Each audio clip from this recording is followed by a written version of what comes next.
안녕하세요. 김호준입니다. 예산안이 통과됐습니다. 개인적으로 가장 아쉬운 것은 아동수당입니다. 당초 보호자 소득과 무관하게 0세에서 5세 아동을 대상으로 했던 정부안은 야당의 반대로 소득 수준 상위 10%의 지급을 제외하기로 했습니다. 상위 10%는 그 돈 없어도 아이 키울 수 있지 않느냐. 보수가 항상 주장하는 선별 복지죠. 19세기 초 나폴레옹은 프랑스 혁명을 계승한다며 봉건적 의무와 농노제 폐지 그리고 전 시민에게 단일한 세금 체계를 선언했습니다. 왕과 귀족끼리의 동맹으로 유지되던 봉건국가에서 국민이 국가를 구성하는 소위 국민국가로 역사는 그렇게 발전을 합니다. 왕이나 귀족이 아니라 국가에 세금과 병역의 의무를 지고 국가는 그 국민의 보호 의무를 지게 된 거죠. 이후 가난한 빈민을 구제하는 구휼의 개념을 넘어서 국가가 국민 보편적 삶의 기본을 보장하는 복제 개념이 탄생합니다. 강도를 신고하면 경찰이 당신 소득의 상위 10%인가 아닌가 묻고 나서 출동하는 게 아니죠. 치안은 국가가 국민 모두에게 지는 보편 의무라서 그렇습니다. 자격은 국민이기만 하면 됩니다. 0세에서 5세까지 아동에게 국가가 삶의 기본에 대한 의무를 지겠다. 그 자격은 대한민국의 아동이기만 하면 된다. 이게 보편 복지죠. 반면 10%는 제외한다는 것은 곤란에 처한 90%의 상대적 빈민만을 구휼하겠다. 이것은 기본적으로 구제입니다. 그러니까 이건 돈의 문제가 아니라 국가의 의무를 어디까지로 할 것인가 하는 국가 철학의 문제다. 역사가 한 걸음 더 나아가는 걸 누군가 막았다. 김호준 생각이었습니다. 자, 예산은 워낙 복잡해가지고, 사람들이 구체적 내용을 잘 모릅니다. 잘 모르는데, 이번 예산안에는 몇 가지, 시민들이 관심을 가질 내용이 있긴 있어요. 확실히. 그죠? 네. 오늘 새벽 본회의 통과했는데요. 법정 시한을 넘겨서 나흘째였습니다. 자유한국당 의원들은 대부분 투표에 참여하지 않았는데요. 내년도 예산안은 428조 8,339억 원 규모로 확정됐습니다. 올해 대비해서 7.1%가 늘어난 수치인데요. 내년 예산안에서 가장 큰 비율을 차지하는 것은 보건, 복지, 고용 부분입니다. 그 다음으로는 일반 지방행정, 교육, 국방 순인데요. 공무원 중원 규모는 9,475명으로 확정됐습니다. 뿐만 아니라 남북협력기금 같은 경우에는요. 400억 원 감액됐는데 앞서 말씀하신 아동수당 같은 경우에는 2인 가구 이상 기준소득 수준 90% 이하로 해서요. 만 5세까지 아동 내년에 2018년 9월부터 10만 원씩 신규 지급됩니다. 그리고 이제 노년층을 상대로 기초연금 이것도 이제 20만 원에서 25만 원으로 인상됐는데 이것도 역시 지방선거 끝나고 나서 아동수당도 지방선거 끝나고 나서 지방선거 이전에 하면 정부 인기가 올라간다고 처음 듣는 얘기로 그렇게 연기가 됐고요. 자, 요 사안 관련해 가지고 아동수당 어제 저희가 이제 정창 소장님하고 얘기를 나누다가, 아침에 긴급하게 합의문에 실제 오타도 있고, 그렇게 긴급하게 작성된 것이고, 그 긴급한 걸 보다가 어제 나라살림연구소의 정창 소장님 무려 20년간 세금을 모았지만 실수를 하나 하셔가지고 저희가 미니로 정정 인터뷰를 짧게 잡았습니다. 안녕하세요, 소장님. 네, 안녕하십니까. 네. 어제 실수를 하셔서 저희가 정정의 기회를 공식적으로 다시 드립니다. 어제 이제, 2인이라는 표현만 짧게 등장해가지고 이게 둘째 아이부터 주는 게 아닌가, 이렇게 말씀하셨다가 방송 끝나자마자 정정을 하셨는데, 그 내용 다시 한번 구체적으로 정리해 주십시오. 정확하게 워딩은 2인 가족 소득 기준인데, 네. 이 소득이란 말이 이제 조금, 제가 잘못 판단을 해가지고 아마 제가 실수를 한 것 같고요. 네. 그러니까 아이는 첫째 아이부터 지급이 되는데 네네. 보호자가 2인 이상 가고 이렇게 이걸 의미하는 겁니까? 아이가 있어야 3인이 될 테니까. 그렇죠. 이제 또 부모가 한 사람일 수도 있고 뭐 그러니까 예. 소득 기준이 2인 가족 기준이라는 거고요. 아, 소득 기준이 2인가족 기준이다. 예. 네. 그런데 이제 여기에 또 거기에 여러 가지 얽힌 문제가 많이 돼서 어제 복지부 공무원하고도 통화를 했는데요. 예. 구체적으로 좀 설명해 주죠. 어떻게 된다는 겁니까? 예산은 반 정도 줄어드는 건 사실이고요. 아, 예산을, 그래서 그렇게 또 생각하셨군요. 예산이 반으로 줄었으니까, 1인에서 2인으로 만든 거, 첫 번째 아이에서 두 번째 아이까지로 이렇게 확대해버린 거구나. 이렇게 연결해서 생각하신 거군요. 이게 10% 줄고 기간이 줄고 뭐 이렇게 갖고 반을 줄였는데. 소장님 너무 많이 알면 그렇게 됩니다. 하여튼 예산도 절반으로 줄었다. 예. 그리고. 이것 때문에 어제 실시간 검색 1위가 막 되고 그래서 깜짝 놀랐어요. 네. 네, 아무튼 그런데 여기에 지금 우리가 좀 간과하지 말아야 될 문제가 뭐가 있냐면 예. 거기에 이게 바쁘게 쓰다 보니까 소득 기준이라고만 표시를 한 거예요. 소득 기준. 예. 그래서 재산 기준이란 말이 안 들어가서 예. 이 복지부에서도 이걸 재산 기준을 어떻게 넣어야 되는 거냐 지금 막 그 약간 멘붕 상태에 지금. 어떤 차이가 있는 겁니까?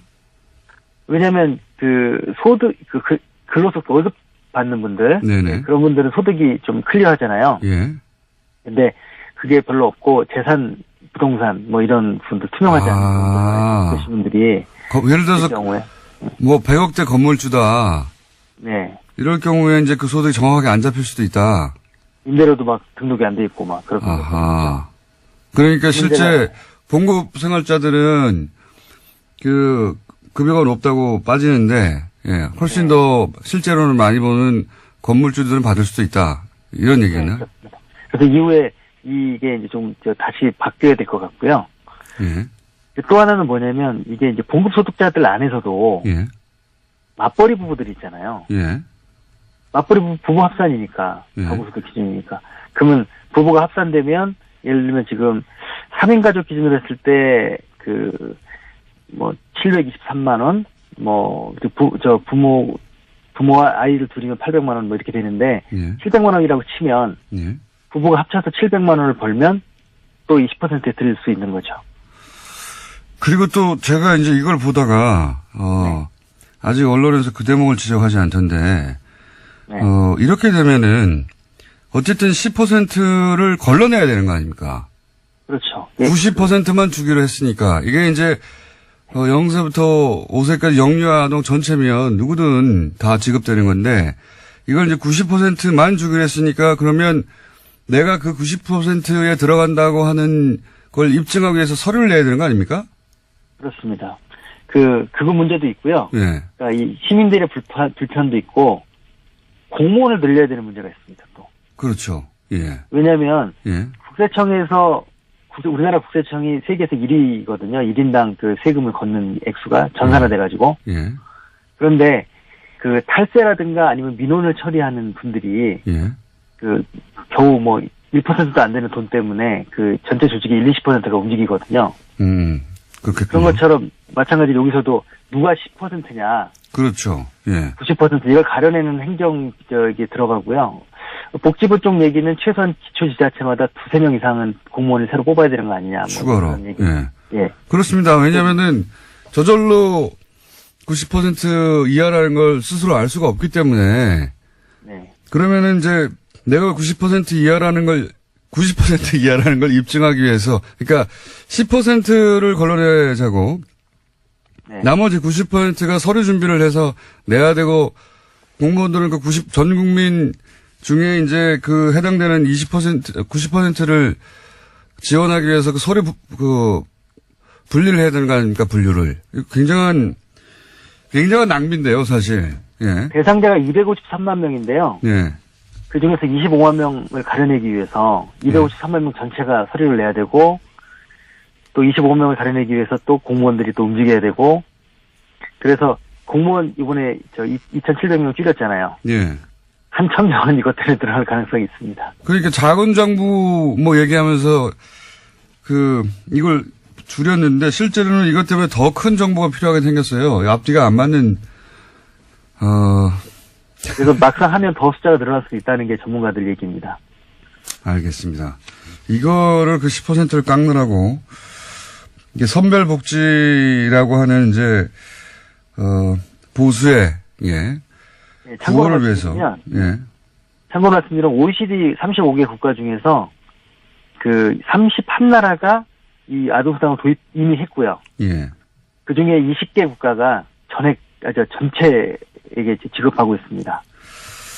알겠습니다. 예, 사실관계는 오늘 여기까지 하고요. 예, 예산 문제는 오늘은 민의로 어제 잘못 나갔던 방송을 정정하는 차원에서 민의를 잠깐 했고요. 예, 요 예산 얘기는 다시 한 번씩을 또 따로 잡겠습니다. 할 얘기가 많기 때문에요. 오늘 말씀 여기까지 듣겠습니다. 감사합니다. 네, 감사합니다. 네. 그러니까요. 예. 그러니까 한 30만 정도가 24만 뭐 그 정도에 들지 않는다는 걸 입증하기 위해서 서류를 내야 되고 그걸 처리하는 공무원이 더 필요해요. 예산도 더 필요하고 이게 말이 안 되는 것 같은데요. 어쨌든 아동수당은 그렇게 됐습니다. 나머지 분들은 이제 서류를 내야 한다. 자기가 하위 90%라는 말 걔네도 좀 웃기긴 한데 하위 90%에 든다는 걸 입증하기 위해서 내가 상대적으로 더 가난하다라는 걸 입증해야지 이걸 받는 거죠. 예. 이건 철학적으로도 안 맞는 것 같은데. 자, 다음 뉴스는 뭡니까? 네, 유엔 사무차장이 어제 북한을 방문했습니다. 북한이 초청하고 유엔이 이에 응한 건데요. 제프리 펠트먼 유엔 정무 담당 사무차장이 어제 오후에 베이징을 거쳐서 평양으로 들어갔습니다. 유엔의 고위급 방북은 지난 2011년에 인도주의 업무조정국장 방북 이후에 처음인데요. 나흘의 방문 기간 동안에 리용호 외무상 등 북한 당국자들과 만날 예정입니다. 논의에는요, 북핵 문제도 포함될 것으로 보이는데 한국 정부와 유엔이 협의를 거쳤다라는 게 유엔 외교관의 설명입니다. 그렇군요. 어떤 의미일까요? 북한이 유엔 고위급 방문을 허용한 게 오랜만인데 아마도 이제 대화 채널로 여러 가지 방안을 검토하고 그중 하나로 유엔도 모색하고 있는 게 아닌가. 뭐 북한은 자기가 원하는 대로 원하는 사람들만 입국을 허용하니까요. 근데 갑자기 유엔을 사무처장을 입국을 허용했다는 것은 의도가 있겠죠. 그게 대화 채널 중에 하나가 아닐까. 네, 지난 8월 달에 북핵 관련해서 대화 중지하겠다라고 유엔 사무총장이 밝힌 바가 있거든요. 예. 그에 앞선 사전 방문이 아니냐라는 예측도 나오고 있습니다. 그렇군요. 예. 유엔 얘기하고 외교 얘기하니까 갑자기 생각난 건데 어제 포린 폴리시라고 대표적인 외교 전문지죠. 예. 제가 이 얘기 갑자기 왜 하냐면 이 잡지를 들춰본 게 10년도 넘은 것 같은데 여기 우리나라가 좋은 의미로 기사가 실린 건 처음 봐가지고 제가 잠깐 소개하면 포린 폴리시에서 원래 매년 세계 사상가 100인을 선정해요. 사상가, 그렇죠. 뭐, 띵커. 네. 예. 근데 올해는 리띵커, 새롭게 생각하는 사람 50인을 선정해서 새로운 사상가. 왜 그렇게 리띵커를 선정했냐면, 이제 2016년은, 포퓰리즘이 전 세계를 휩쓴 해다. 영국의 브렉시트도 있었고, 그 다음에 트럼프도 당선됐고, 자국 대통령인데 그렇게 표현했어요. 뭐, 예를 들면, 필리핀의 두테르트. 이런 사람들이 당선되고 이런 브렉시트 같은 현상, 포퓰리즘이 전 세계를 휩쓸었는데, 그럼 올해는 어떤 해냐? 정의하기를 그런 새로운 질서에 대해서 다시 생각하고, 리팅크하고, 새롭게 등장한 현실에 맞설 새로운 길을 찾는 해, 이렇게 정의했어요. 예. 그래서 전 세계적으로 이런 새로운 시대에 새로운 철학을 제시한 각 분야 리더, 50일 선정, 뭐 이런 거거든요. 나름 권위 있는 겁니다. 여기에 등장하면. 네. 근데 거기서 문재인 대통령이 선정됐는데, 전 세계 대통령 중엔 딱 2사람 되고, 나머지는, 뭐, 변호사나, 뭐, 코미디언이나 기업가 각 분야 리더들인데, 대통령 중에는 프랑스 마크롱하고 문재인 대통령이 선정됐어요. 근데 여기서 재밌는 것이, 첫 문장이 재밌습니다. 선정 이후로, 문재인 대통령이 5월 당선됐을 때보다 더 어려운 상황에 처하는 신임 대통령은 없다. 뭐 이러면서. 굉장히 어려운 상황에서 신임 대통령이 있다는 거죠. 중국, 사드, 뭐, 북핵 미사일 등등 쫙 나열해요. 그러면서 그걸 잘 극복해서 지지율이 아주 높다. 이걸 왜 제가 소개하냐면 미국 외교 전문가들이 현재 문재인 대통령을 어떻게 바라보는가 하는 시야가 거의 고스란히 담겨있거든요. 예. 야당은 배가 좀 아프겠지만. 이게 주류 미국 전문가들의, 외교 전문가들의 시각이다 하는 관점에서 찾아가서 읽어보면 재밌습니다. 내용 자체가. 거기 한국에서 또 한 사람이 선정됐어요. 한국인이 아닌데 뉴스공장에서 인터뷰를 했었는데, 러시아 출신이죠. 안드레이 랑코프 국민대 교수. 이분 왜 선정됐냐? 북한 김정은에 대한 이해 지평을 넓혔다는 겁니다. 한국에 계신 분으로, 한국인은 아닌데 이분이 선정됐고, 나머지 많습니다. 찾아보시면 재밌습니다. 잠깐 소개해드렸고. 자, 다음 뉴스는요. 네, 우병우 전 민정수석 관련된 뉴스인데요. 우 전 수석이 박근혜 정부의 비판적 성향을 가진 교육감들을 불법 사찰하도록 하고 이것을 국가정보원에 요구했다라는 정황이 드러났다고 한국일보가 보도했습니다.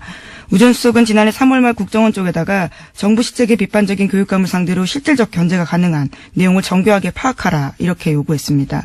그러니까 개인비 의혹 등을 파악해서 직접 압박을 가할 수 있는 내용을 알아오라고 한 건데요. 우 전 수석은 이 같은 내용을 파악하는데 열흘 안팎의 시간을 주고 집중 사찰하도록 지시했다라고 합니다. 그러자 국정원 쪽에서는 정교조 출신 교사의 교육청 발탁 인사, 친교육감 인사의 내부 승진 같이 특혜 의혹으로 공격할 수 있는 거리들을 파악해서 보고했다라고 합니다. 네, 박근혜 청와대는 이런 식이었어요, 다. 그러니까 국가 정책을 정하고 자기가 원하는 방향으로 끌고 가려고 반대하는 인사들은 개인 뒷조사를 하는 거죠. 개인 뒷조사. 네. 이게 무슨 정책과 정책에 부딪히는 게 아니라 말 안 들어? 야, 뒷조사 해봐. 죽여. 이런 거거든요. 예, 이건 뭐 시정 잡배가 하는 짓인데 이런 식으로 했고 그 선봉에 우병우 전 민정수석 있었다는 건데 예, 여전히 우병우 민정수석 계속 빠져나가고 있죠. 새로운 얘기 또 하나 나왔네요. 자, 다음 뉴스는요. 네, 어제 김태우 전 청와대 대외전략기획관이 검찰에 소환됐습니다. 김 전 기획관은 김관진 전 장관과 이명박 전 대통령의 군 댓글 부대 혐의를 잇는 연결고리로 지목되고 있는데요. 관련해서 김관진 전 국방부 장관이 사이버사 댓글 공작에 이 전 대통령의 지시가 있었다라는 사실을 인정했다는 보도 나온 바 있습니다. 그런데 이런 보도가 나온 직후에요. 김태우 전 기획관과 이명박 전 대통령 두 사람이 만난 정황을 검찰이 포착했다고 JTBC가 보도했습니다. 김 전 기획관의 휴대전화에 관련된 정황이 남아있다라는 겁니다. 그렇군요. 댓글 공작 관련해서 대통령 지시를 인정했다.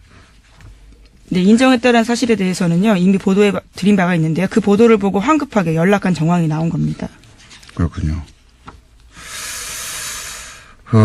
이분도, 예, 본인은 절대 자살하지 않는다는 선언을 해야 되지 않을까. 예. 그럼 저는 이런 뉴스를 볼 때마다 그런 생각이 듭니다. 예. 만났겠죠. 당연히. 예. 자, 이 뉴스는 아마 후속으로 뭐가 계속 앞으로 나올 것 같으니까 만났다고 한다까지만 저희가 알려드리고. 자, 다음 뉴스는 뭔가요? 네, 문무일 검찰총장이 어제 국정원 등 주요 적폐 수사를 관련해서 자신의 입장을 밝혔는데요. 올해 안에 마무리하겠다라는 겁니다. 문 총장은 그러면서 수사 피로감이라는 단어를 쓰기도 했는데요. 수사 일정과 관련해서 언급한 내용의 핵심은 모든 수사들이 검찰에 집중되어 있기 때문에 이것을 연내에 마칠 거다라는 겁니다. 주요 부분에 대해서는 연내에 끝내고 내년부터는 민생사건 수사에 집중하겠다라는 말도 했는데요. 이명박 전 대통령 등에 대한 수사의 확대와 진정 가능성을 차단한 듯한 발언이라서요. 비판을 사고 있습니다. 아니, 이거는 말이 안 되죠. 누구 맘대로. 이게 시대 과제거든요. 검찰총장 혼자서 이제 안에 그럴 수 있는 사안이 아니에요. 그리고 MB는 시작도 안 했는데 무슨 끝냅니까? 지금 3주 남았는데요. 3주 동안 그러면은 기소도 다 하고 다 하라는 말인가요? 이게 말이 안 되는 이야기인데 검찰총장이 갑자기 게다가 이 피로감이라는 단어는요. 보수정당 보수매체가 몇 달 전부터 계속해서 주장해왔던 프레임이거든요. 이거 피로감 온다. 피로감 안 왔어요. 피로감, 예. 국민 피로감 아직 안 왔어요. 피로감이 오기는커녕 아니 MB는 아직도 시작도 안 했는데 뭘 끝냅니까? 이건 문무일 총장의 개인적인 발언인지 지금 실제 이제 서울중앙지검과는 교감이 없었던 것 같다고 보도하고 있잖아요. 네, 그렇죠. 오늘 아침 한겨레 신문이 그렇게 보도하고 있는데요. 어제 문 총장 같은 경우에는 수사 피로감을 내세우면서 이런 말도 했습니다. 사회 발전에 도움이 안 된다라는 겁니다. 누구 맘대로 그런 거를 발전에 도움이 된다 안 된다고 정합니까? 예, 심지어 서울중앙지검 수사팀 관계자 말에 따르면요. 제일 먼저 사건이 왔던 댓글 사건 같은 경우에도 추가 확인 작업을 진행하고 있다라는 건데요. 아직까지 계속하고 있다라는 겁니다. 아니 지금 김태호 전 대외전략기획관은 이제 처음으로 소환됐는데요. 무슨 끝냅니까 이제. 이건 말이 안 되는 이야기고요. 이런 얘기를 했다면 저희가 또 관련 인터뷰를 또 잡아봐야 되겠네요. 예. 이건 말이 안 된다고 봅니다. 이게 모르겠어요. 예를 들어 서울중앙지검에 지금 이 사건을 수사하고 있는 검사들이 육체적 필요를 호소하고 있다. 필요할 수 있죠. 육체적으로. 너무 곤란해서. 그럼 사우나 건을 끊어주세요. 갑자기 무슨 사회적 피로감을 얘기합니까? 국민들한테 여론조사 했나요? 네, 심지어 수사팀 내부에서도요. 문 총장도 특별수사가 전공인데 시일 정해두고 수사할 수 없다는 거 너무 잘 알고 있는데 이런 말을 왜 하냐라는 이야기가 나오고 있다고 합니다. 뭐 보수정당이나 이쪽에서 예를 들어서 문물 총장에게 이거 너무한 거 아니야? 사회적 피로감이. 이런 이야기를 했을 수도 있고 거기에 립 서비스를 했는지는 모르겠어요. 그렇다면 뭐 이해가는데 뭐 그것도 이해할 건 아니죠. 왜 립 서비스를 합니까? 정말로 이렇게 생각하는 거라면 이건 저희가 여론조사도 하고 필요하십니까? 하는 여론조사도 하고 그것도 발표하고 그리고 이게 왜 여기서 뭐 조치는 안 되는지 계속 인터뷰도 하고 전 총장들도 인터뷰하고 해야 될 것 같습니다. 자, 시간이 거의 다 됐네요. 예, 제목만 체크하고 넘어가죠. 네, 박근혜 정부 블랙리스트와 관련해서 항소심이 진행 중인데요. 어제 이와 관련해서 의미 있는 진술이 나왔습니다. 30년 가까이 예술 지원 업무를 담당한 실무자가 법정에 나와서 한 말인데요. 전두환 노태우 시절에도 이런 적은 없었다라는 겁니다. 그 시절도 뭐 말도 안 되는 시절이긴 했는데 그때하고 비교하는 건 그렇게 말도 안 되는 시절에도 적어도 이런 식으로 블랙리스트를 작성해서 이 사람은 빼. 네, 껌껌이 이렇게 한 적은 없다라는 겁니다. 그렇다는 얘기죠. 예. 박근혜 정부는 보면요. 그러니까 이 군사정권 시절에는 최소한의 이 단어밖에 들어맞지가 않겠네요. 최소한의 가오라는 게 있었거든요. 그 군사정권 시절에. 그렇게까지는 내가 대통령이 안 한다. 근데 박근혜 정부 시절에는 그게 없어요. 이 세월호 사고 났는데 시술을 한다든가 사람에 대한 연민이나 애정, 예의, 기본적으로 그게 없는 것 같습니다, 문제는. 예. 자, 그 외에도 소개할 기사가 있는데 오늘 시간을 너무 많이 잡아서 미니 때문에 오늘 여기까지 하고 나머지 못한 건 내일 하죠. 예. 네, 그러시죠. 피로감이 아니고 필요감을 느낍니다. 필요감. 매우. 필요하다라는 의미시죠. 여기까지. 네. 시사인의 김은지였습니다. 감사합니다. 자유한국당 원내대표 경선이 일주일 남았습니다. 예. 현재 구도가 친홍, 친박, 그리고 중립, 이렇게 3파전이라고 하는데요. 오늘은 중립지대 후보가 당선되어야 한다고 주장하시는 나경원 의원을 스튜디오에 직접 모셨습니다. 안녕하세요. 네, 안녕하세요. 이 음악, 외나무 다리. 우리, 예. 지난번 예전 서울시장 선거 때. 예. 원수는 외나무 다리에서 만나는데, 예. 아시는 분은 아시겠지만, 의원님과 제가 오랜 구원이 좀 있습니다. 예, 원수, 외나무 다리. 다른 이야기 하기 전에, 그동안 제가 미웠다, 안 미웠다? 단답형으로? 아니, 당연히 미웠죠. 네, 미웠다. 예. 네. 그 미웠던 얘기는 다음 기회에 따로 하기로 하고, 예. 오늘은 자유한국당 원내대표 경선 이야기만 하기로 하겠습니다. 자. 외나무 다리 시그널 마음에 드십니까? 제가 막 웃긴 했는데요. 갑자기 옛날 생각이 나는데. 네, 제가 다 잊어버렸는데. 다 잊어버렸는데, 사실은. 예. 네. 잊어버리셨을 리가 있나요? 잘못하신 줄 아시는군요. 글쎄요. 자, 오늘은 손님 오셨으니까, 예. 그 이야기는 다음 기회에. 현재 당내 경선 구도가 친홍, 친박, 중립 이렇게 3파전이 맞긴 맞습니까? 예, 그렇습니다. 네.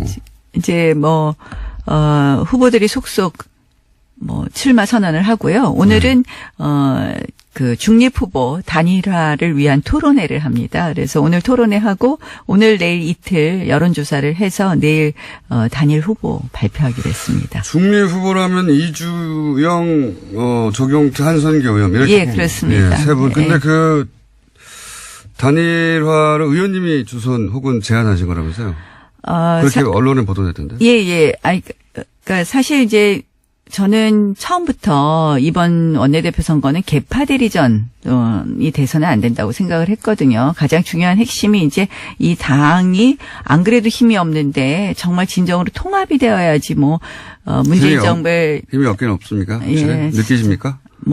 어제도 저희 사실은 좀 이제는 너무 무시하는 것 같아요, 저희를 사실은. 그리고 사실은 어제는요, 신종 날치기입니다. 국회의장이 어제 예산안을, 예. 처리를 사실 이제 저희가 의총하는 사이에 국회를 열어서 표결에 붙였거든요. 근데 아시다시피, 우리가 그저께 그 원내대표 3명이 합의한 것은요, 잠정 합의안입니다. 반드시 원내대표들이 합의한 것은 의총에서 추인을 받아야지 이 제대로 효력을 발생하는 건데요. 이 저희 의총에서 추인받지 못했다는 것을 분명히 얘기했음에도 불구하고 이 정세균 의장께서 여야 원내대표들이 다시 한번 얘기해봐라. 뭐 이런 시간도 주지 않고. 열몇 시간 드리지 않나요? 어제 아니, 다시 한번 불러서 정세균 원내대표가 그런 걸 이렇게 주선한 다음에 표결에 붙였어야 되는데, 뭐 예정된 시간을 넘겼다는 이유만으로 그냥 표결에 붙인 것은 정말 국회의장으로서 이것은 우리 정세균 의장님 제가 좋아하거든요. 의회주의자다라고 생각하는데 정말 어제는 굉장히 실망스러웠고요. 이런 식으로 국회 운영을 하면 결국은 뭐 116명 있는 그러니까 거대가 아니라 일당, 제1야당을 완전히 무시하는 것이고 이것은 협치? 뭐 이거에 전혀 반하는 것이다. 이렇게 생각합니다. 알겠습니다. 화가 나신 것 같고 협치는 거꾸로 이제 자유한국당도 안 하고 있는 걸로 좀. 예. 찬성해 주는 건 하나도 없잖아요, 또. 찬성해 드리는 것도 있죠. 어떤 게 있습니까?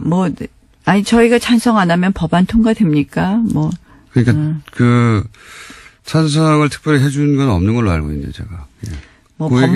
번번이 저희의 의견을 전혀 안 들어주는 또 여당도 문제이겠죠. 그래서 사실은 저는 이제 의회는 가장 중요한 게 합의인데 너무 이 국민의당과 이번에도 결국 야합했다고 우리가 다 평가하는 거 아닙니까? 그래서 다 평가는 아닌 것 같고요. 국민의당이요. SOC 예산 챙겨갔죠. 그리고 이 카톡 문자도 확인되지 않았으니까. 그래서, 이런 거 보면은 사실은 이제 국민의당만 어떻게 이렇게 돌려서 과반만 넘자 이렇게 가니까 사실은 일야당의 이야기는 무시되는 것이 너무 많은 것 같습니다. 그래서 이렇게 돼서는 과연, 의회가 의회로서 작동할 수 있겠느냐 이런 걱정입니다. 알겠습니다. 거기에 또 제가 할 말도 있긴 한데 오늘은 사실 그 얘기 때문에 오신 게 아니어서 그 얘기 듣기만 하고요. 예. 친홍 후보는 그러면 다시 아까 이야기로 돌아가서 김성태 의원이 맞는 거죠? 그렇죠. 그렇게. 홍준표 대표께서 이제 노골적으로 그렇게 말씀하셨으니까요. 친박은 홍문종, 유정 의원 이렇게 되는 거죠? 네, 그렇죠. 친박 의원도 단일화 한다는 얘기가 있죠? 두 분도 단일화 노력을 한다고 이야기를 들었습니다. 본인은 왜 안 나가셨어요? 나온다는 얘기가 한참 있다가. 예, 아니 중립 후보들이 너무 많은 거예요, 사실은. 본인이 단일 후보가 되면 되잖아요, 거기서 저까지 하겠다고 나서서는 단일화가 되지 않겠더라고요, 사실. 그래서 제가 빠져야지 단일화가 좀 더 쉬울 것 같아서 제가 좀 세 보이잖아요. 그러니까 본인으로 단일화 될 텐데 하고 다른 사람들이 그 단일화 제안을 받지 않을 것 같아서 본인을 희생하신 거예요? 예. 아니, 저는 사실은 그런 생각이 있었습니다. 너무 복잡한 부분을 빨리 교통정리해야 되겠다는 생각을 했고요. 실질적으로 단일 후보 지금 룰도 우리가 결국 자유한국당을 지지하는 국민들께 물어보는 여론조사 형태를 취하기로 했거든요. 예. 원래는 책임당원 하려고 했는데. 일반 여론조사로 바꿨어요? 예. 왜냐하면 책임당원 명부를 당에서 줄 수 없다 해서 일반 여론조사로 바꿨는데요. 이제 그런 예가 없답니다. 당 내에서도 무시당하고 있는 것 같은데, 그런 중립 후보들이. 그래서 저희가 야당의 길을 제대로 걸으려고 중립 후보가 당선되어야 되겠다고 생각합니다. 지금 판세는 어때요? 그러니까 친홍, 그리고 친박, 그리고 중립, 친홍도 친박도 아니다고 하는 중립. 이 전체적 표심의 향배는 어떻습니까? 사실 이제 중립이라는 것이 어떻게 보면 이리저리 나중에 센 쪽으로 붙기 때문에 남기 어렵다 이런 걱정들 하시는 분들도 있는데요. 실질적으로 이제 저희가 계파 갈등 때문에 사실 이 지경이 되지 않았습니까? 저희가 작년 총선 때부터 시작된 거라고 생각을 하는데요. 그래서 계파 갈등이 굉장히 염증을 내는 의원들이 많이 있습니다. 그래서 저는 중립이 확대될 것이라고 생각을 하고 그런 흐름이 있다 이렇게 말씀드릴 수 있습니다. 확대될 거라는 건 아직은 아직 그러면 1위는 친홍 후보인 김성태 의원이 가장 유력한 상황입니까, 판세는? 그러니까 지금 저 제일 불량 유권자가 국회의원이라는 거 아시죠? 네. 예. 어떤 의미에서? 그러니까 저 원내대표 선거를 하고 나면 모든 후보들이 예, 다 본인 다 찍는다고 그러니까요. 이렇게 예. 얘기하는 거 아닙니까? 각 후보자들이 나와서 계산한 표를 계산하면 국회의원 총수를 넘어가요, 항상. 예. 국회의원 총수 곱하기 후보자 수.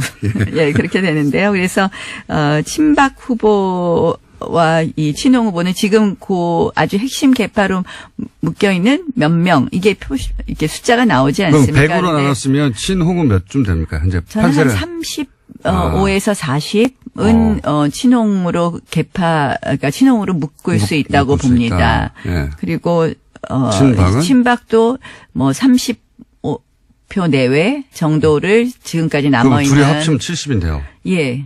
그럼 중립이 30밖에 안 되는 거 아닙니까? 그렇게 계산하면. 116표입니다, 저희가. 아, 그렇죠. 네. 근데 이제 저희가 숫자로, 퍼센티지가 아니라 숫자로. 그런데 네. 저희가 과반을 넘어야 되거든요. 그래서 1차 투표에서 과반을 넘지 못하면 2차 투표로 가게 되어 있습니다. 그래서 2차 투표를 노리시는 거군요, 지금. 예, 결국은 1차 투표에 1위를 못 하더라도 2차 투표에서 1위가 되면 당선이 될 수 있거든요. 예를 들어서 김성태 의원이 1차 투표에서 과반을 넘기지 못한 1위를 하고 그리고 2, 3위를 친박과 중립 후보가 했어요. 그러면 친박과 중립 후보가 단일화를 합니까 또?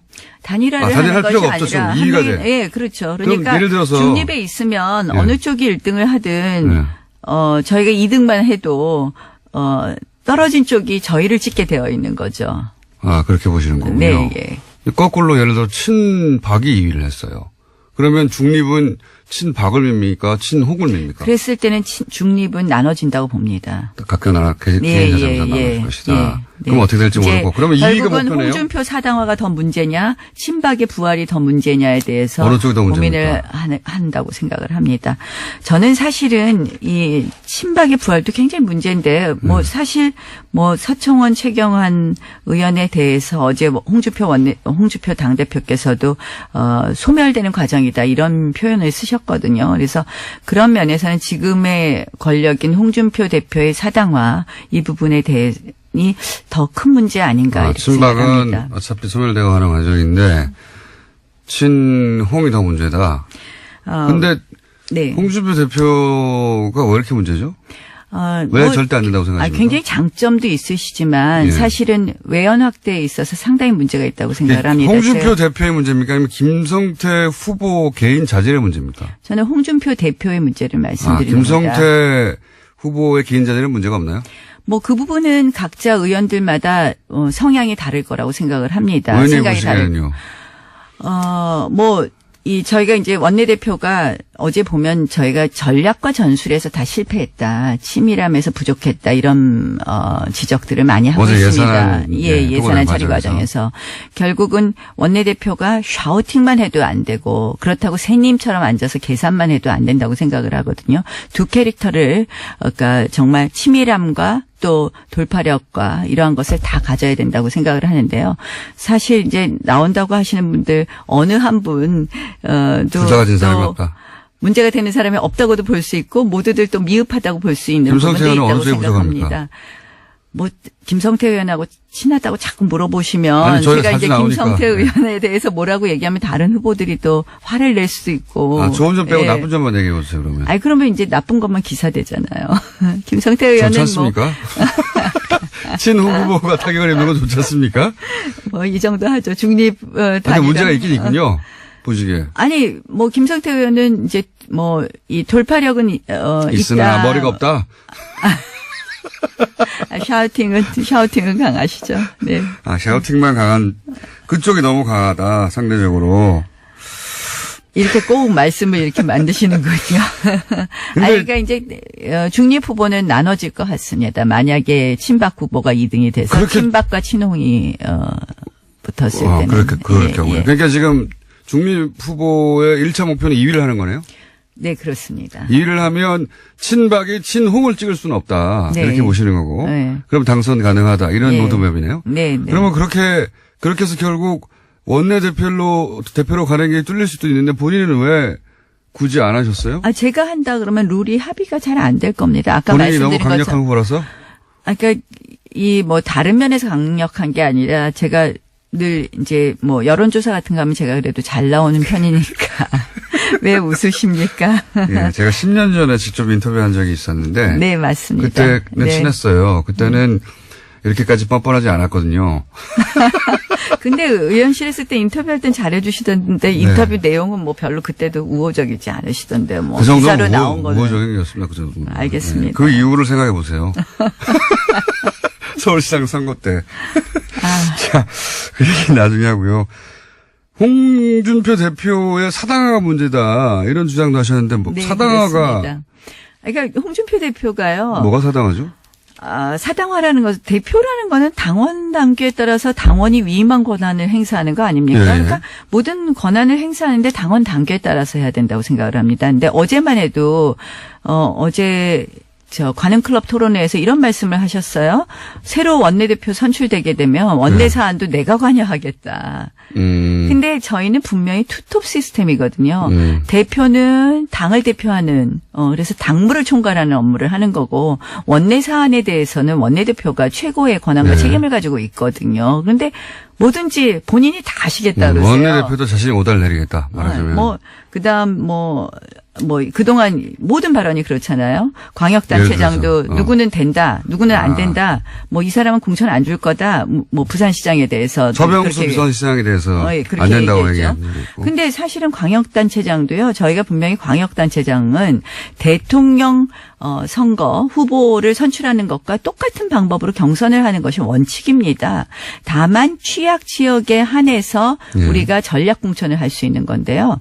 이것도 당원 단계에 있는 것에 막 반하는 이야기를 툭툭 하세요. 서병수 부산시장을 취약한 지자체장으로 파악하신 거 아닐까요? 아니요. 취약 지역이라는 것은 저희 당이 취약한 지역. 그래서 아하, 이제 후보가 아니라. 호남이라든지 이런 경우에만 전략 공천을 할 수 있고 원칙이 경선하게 되어 있습니다. 대통령 후보 경선하고 똑같이 정말 왕왕 그런 예가 너무 많이 있거든요. 그래서 제가 지자체장들에 대해서 그냥 개인 의견을 밝힌 거라고 볼 수도 있지 않습니까? 뒤에서 작업하는 것보다 낫지 않나요? 아니, 안 된다. 안 된다 하고 말씀을 하시는 것은 맞지 않는 거죠. 본인이 생각하기에는.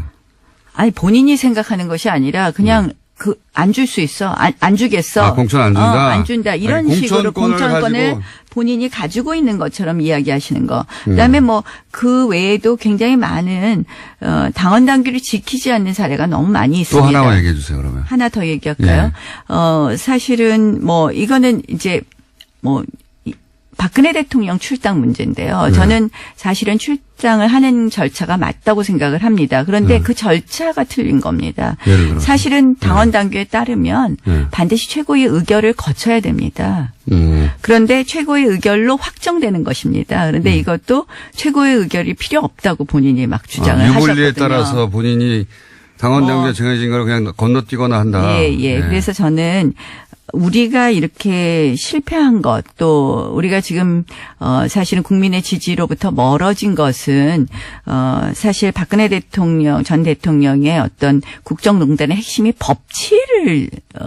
법치주의에 위배됐다는 거 아닙니까? 그래서 그런 면에서 저는 이렇게 당원 당규를 무시하는 대표의 이런 월권적 행위가 결국 사당화를 초래한다고 생각을 하고요.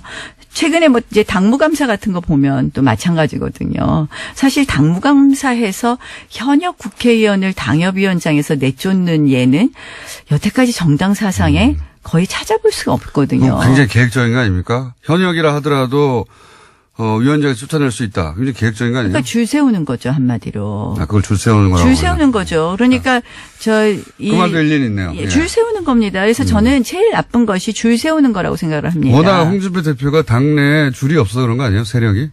대표인데도 불구하고. 아니, 이미 이제 줄을 많이 세우고 계십니다. 많이 섰어요? 많이 세우고 계십니다. 그래서 30년 그러니까 정도 이거 섰습니까? 정말 이렇게 세우시면 안 되죠, 줄을. 저는 그리고 공천도 이제 정말 마음대로 하겠다는 발언을 툭툭 하시니까 걱정되는 분들은 말씀을 못 하시는 거죠. 당내 이런 잘못된 사안에 대해서. 근데 지금 말씀하셨다시피 이제 야당이 무시당하고 있으면 그렇게 강력한 리더십 필요하지 아니, 않나요? 강력한 리더십 당연히 필요합니다. 그래서 제가 네. 홍 대표의 또 긍정적 측면을 당연히 동의하는데요.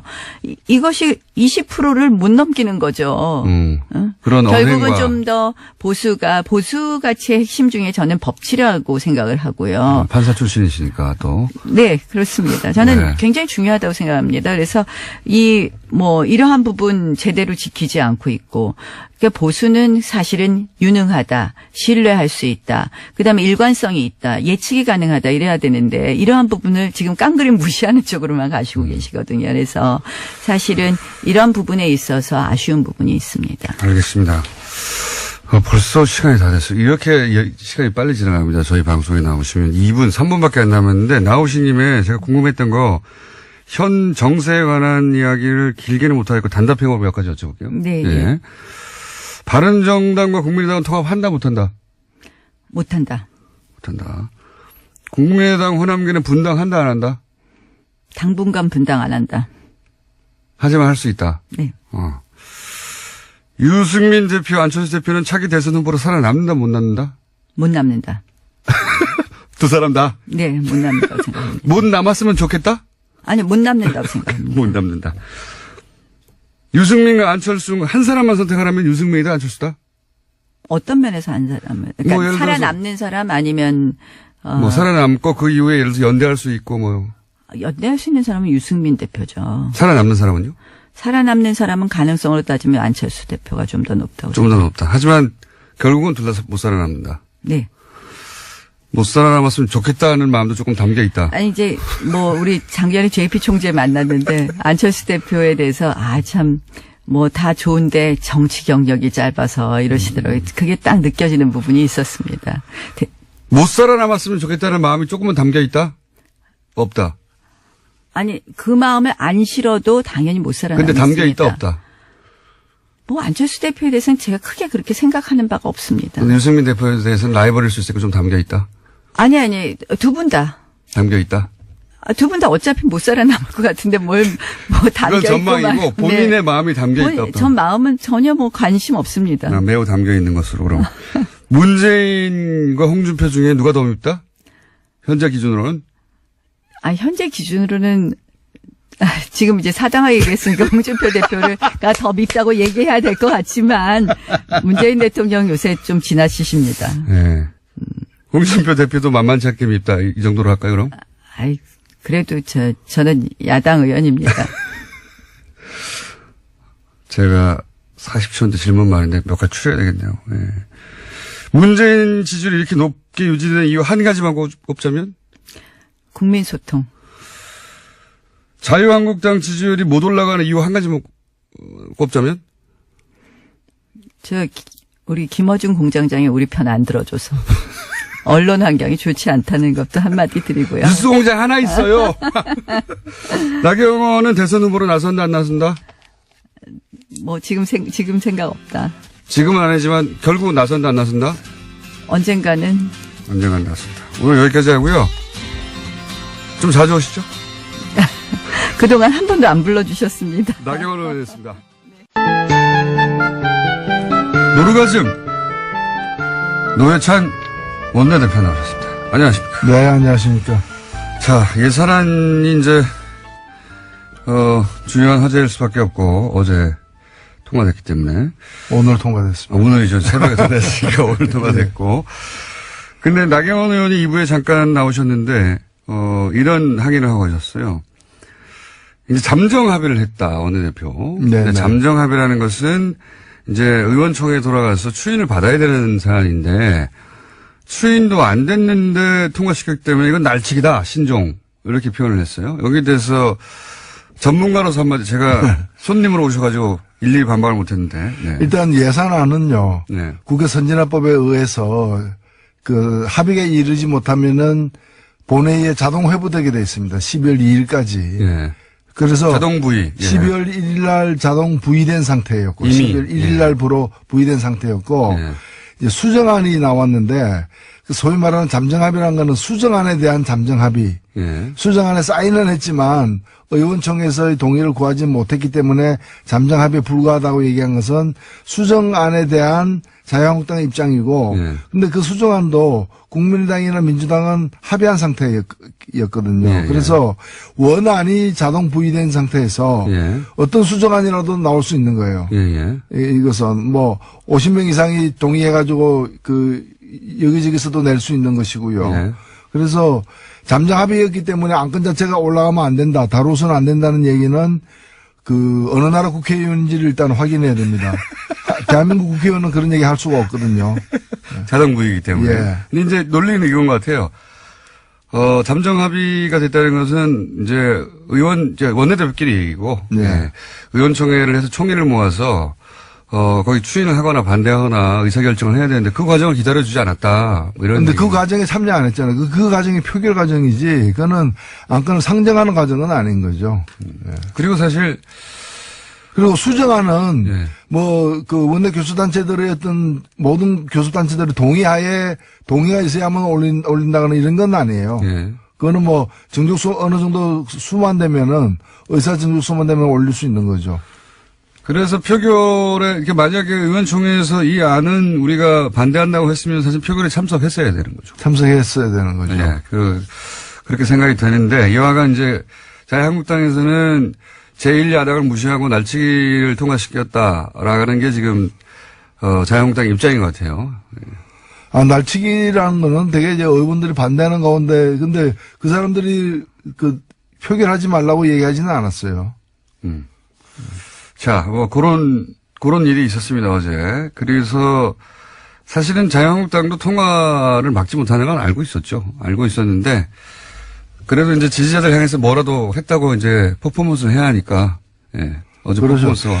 자기들이 그 표결에서 표결을 해서 다른 야당과 더불어서 힘을 합쳐가지고 이길 가능성이 있으면 표결에 참석을 하는 거고요. 참석해도 이제 안 될 것 같으니까 예. 이제 참석을 안 하는 거죠. 그러니까 아무래도 이제 시험에 떨어질 것 같으니까 그냥 자퇴해버리는 거죠. 나는 학교 안 다녔다. 그래서 시험을 안 쳤다. 그래서 나는 참석 안 했는데 왜 시험을 쳤냐고 학교에 항의하는 거죠. 그런 거죠. 예. 그런 상황으로 또, 이쪽 지지자들은 이해하시면 될 것 같고. 그리고 필리버스터를 왜 안 했냐고 말하시는 분들인데, 필리버스터를 12월 1일 지나면 못하도록 한 게 새누리당 여당 시절에 그렇게 만들어놨죠. 예. 그래서 필리버스터를 못한 겁니다.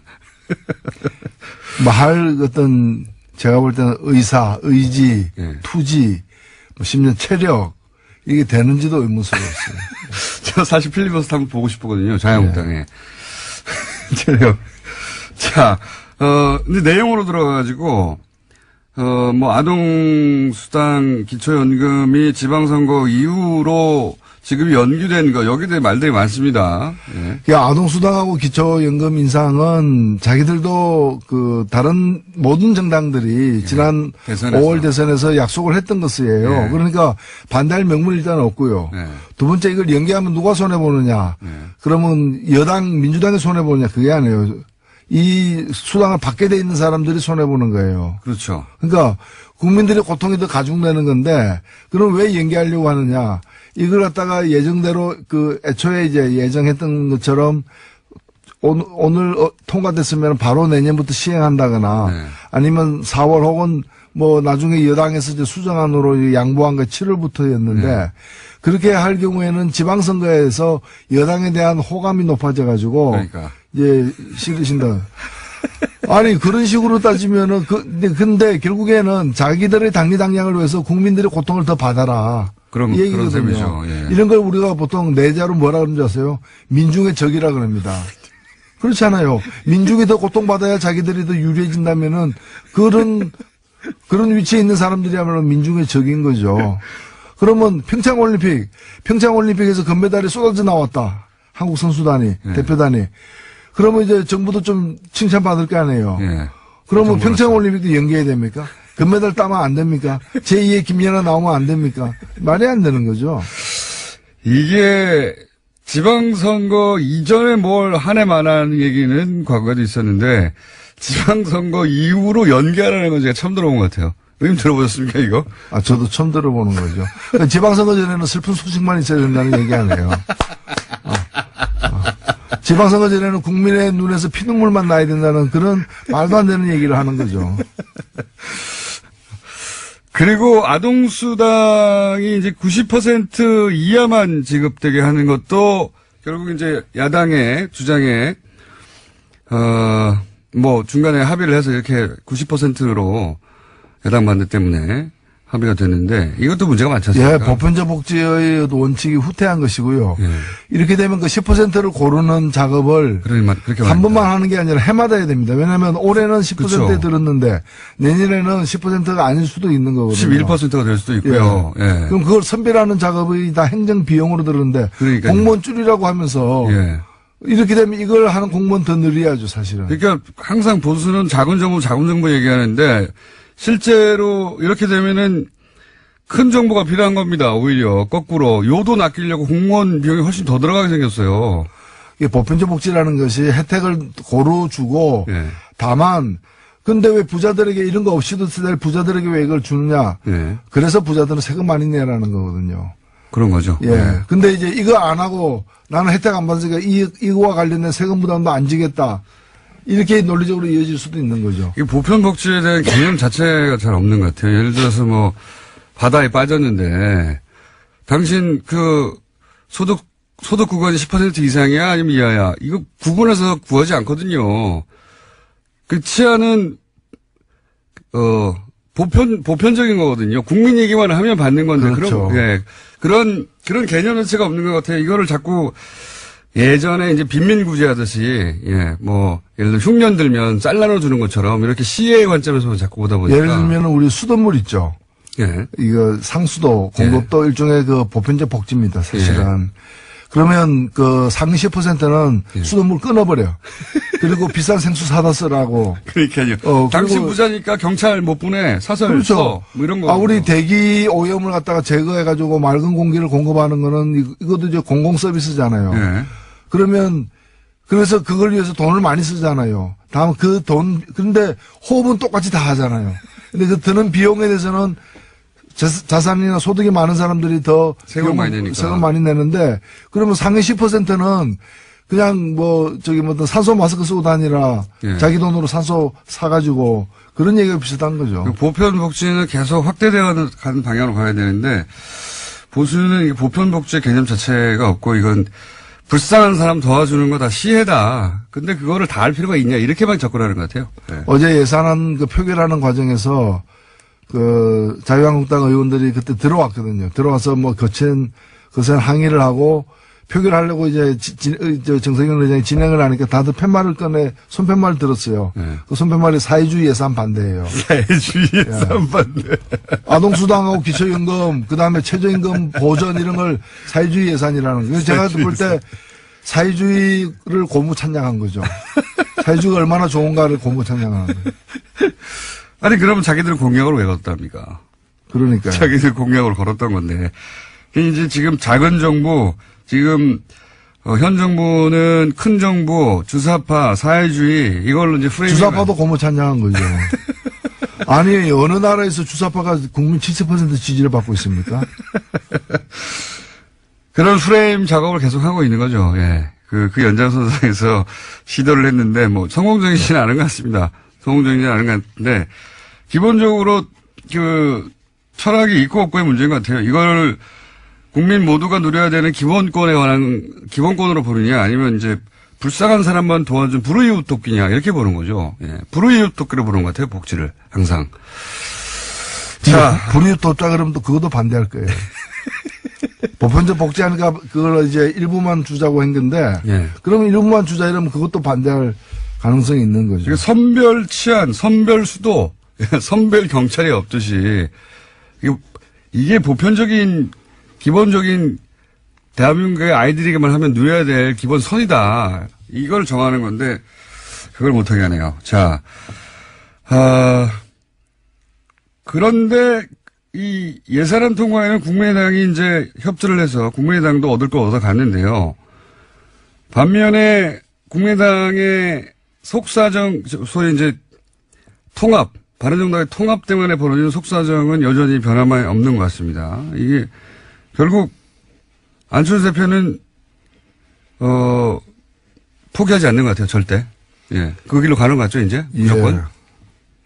사실 이 두 당의 연대에 대한 첫 테스트 관문이 오늘 다뤄진 예산안 예. 통과했다고 봅니다. 예, 바른정당은 당론으로 반대했습니다. 그렇죠. 예, 예, 당론으로 반대했고 국민의당 같은 경우에는 당론 찬성을 채택하려고 했는데 예.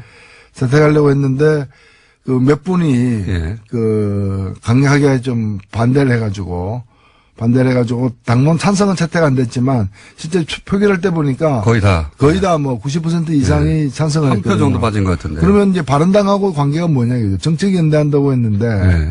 이렇게 정책의 어떤 결정체라고 볼 수 있는 예산안에 대해서 서로 입장이 완전히 어긋나는 상황인데 정책 연대는 뭐냐.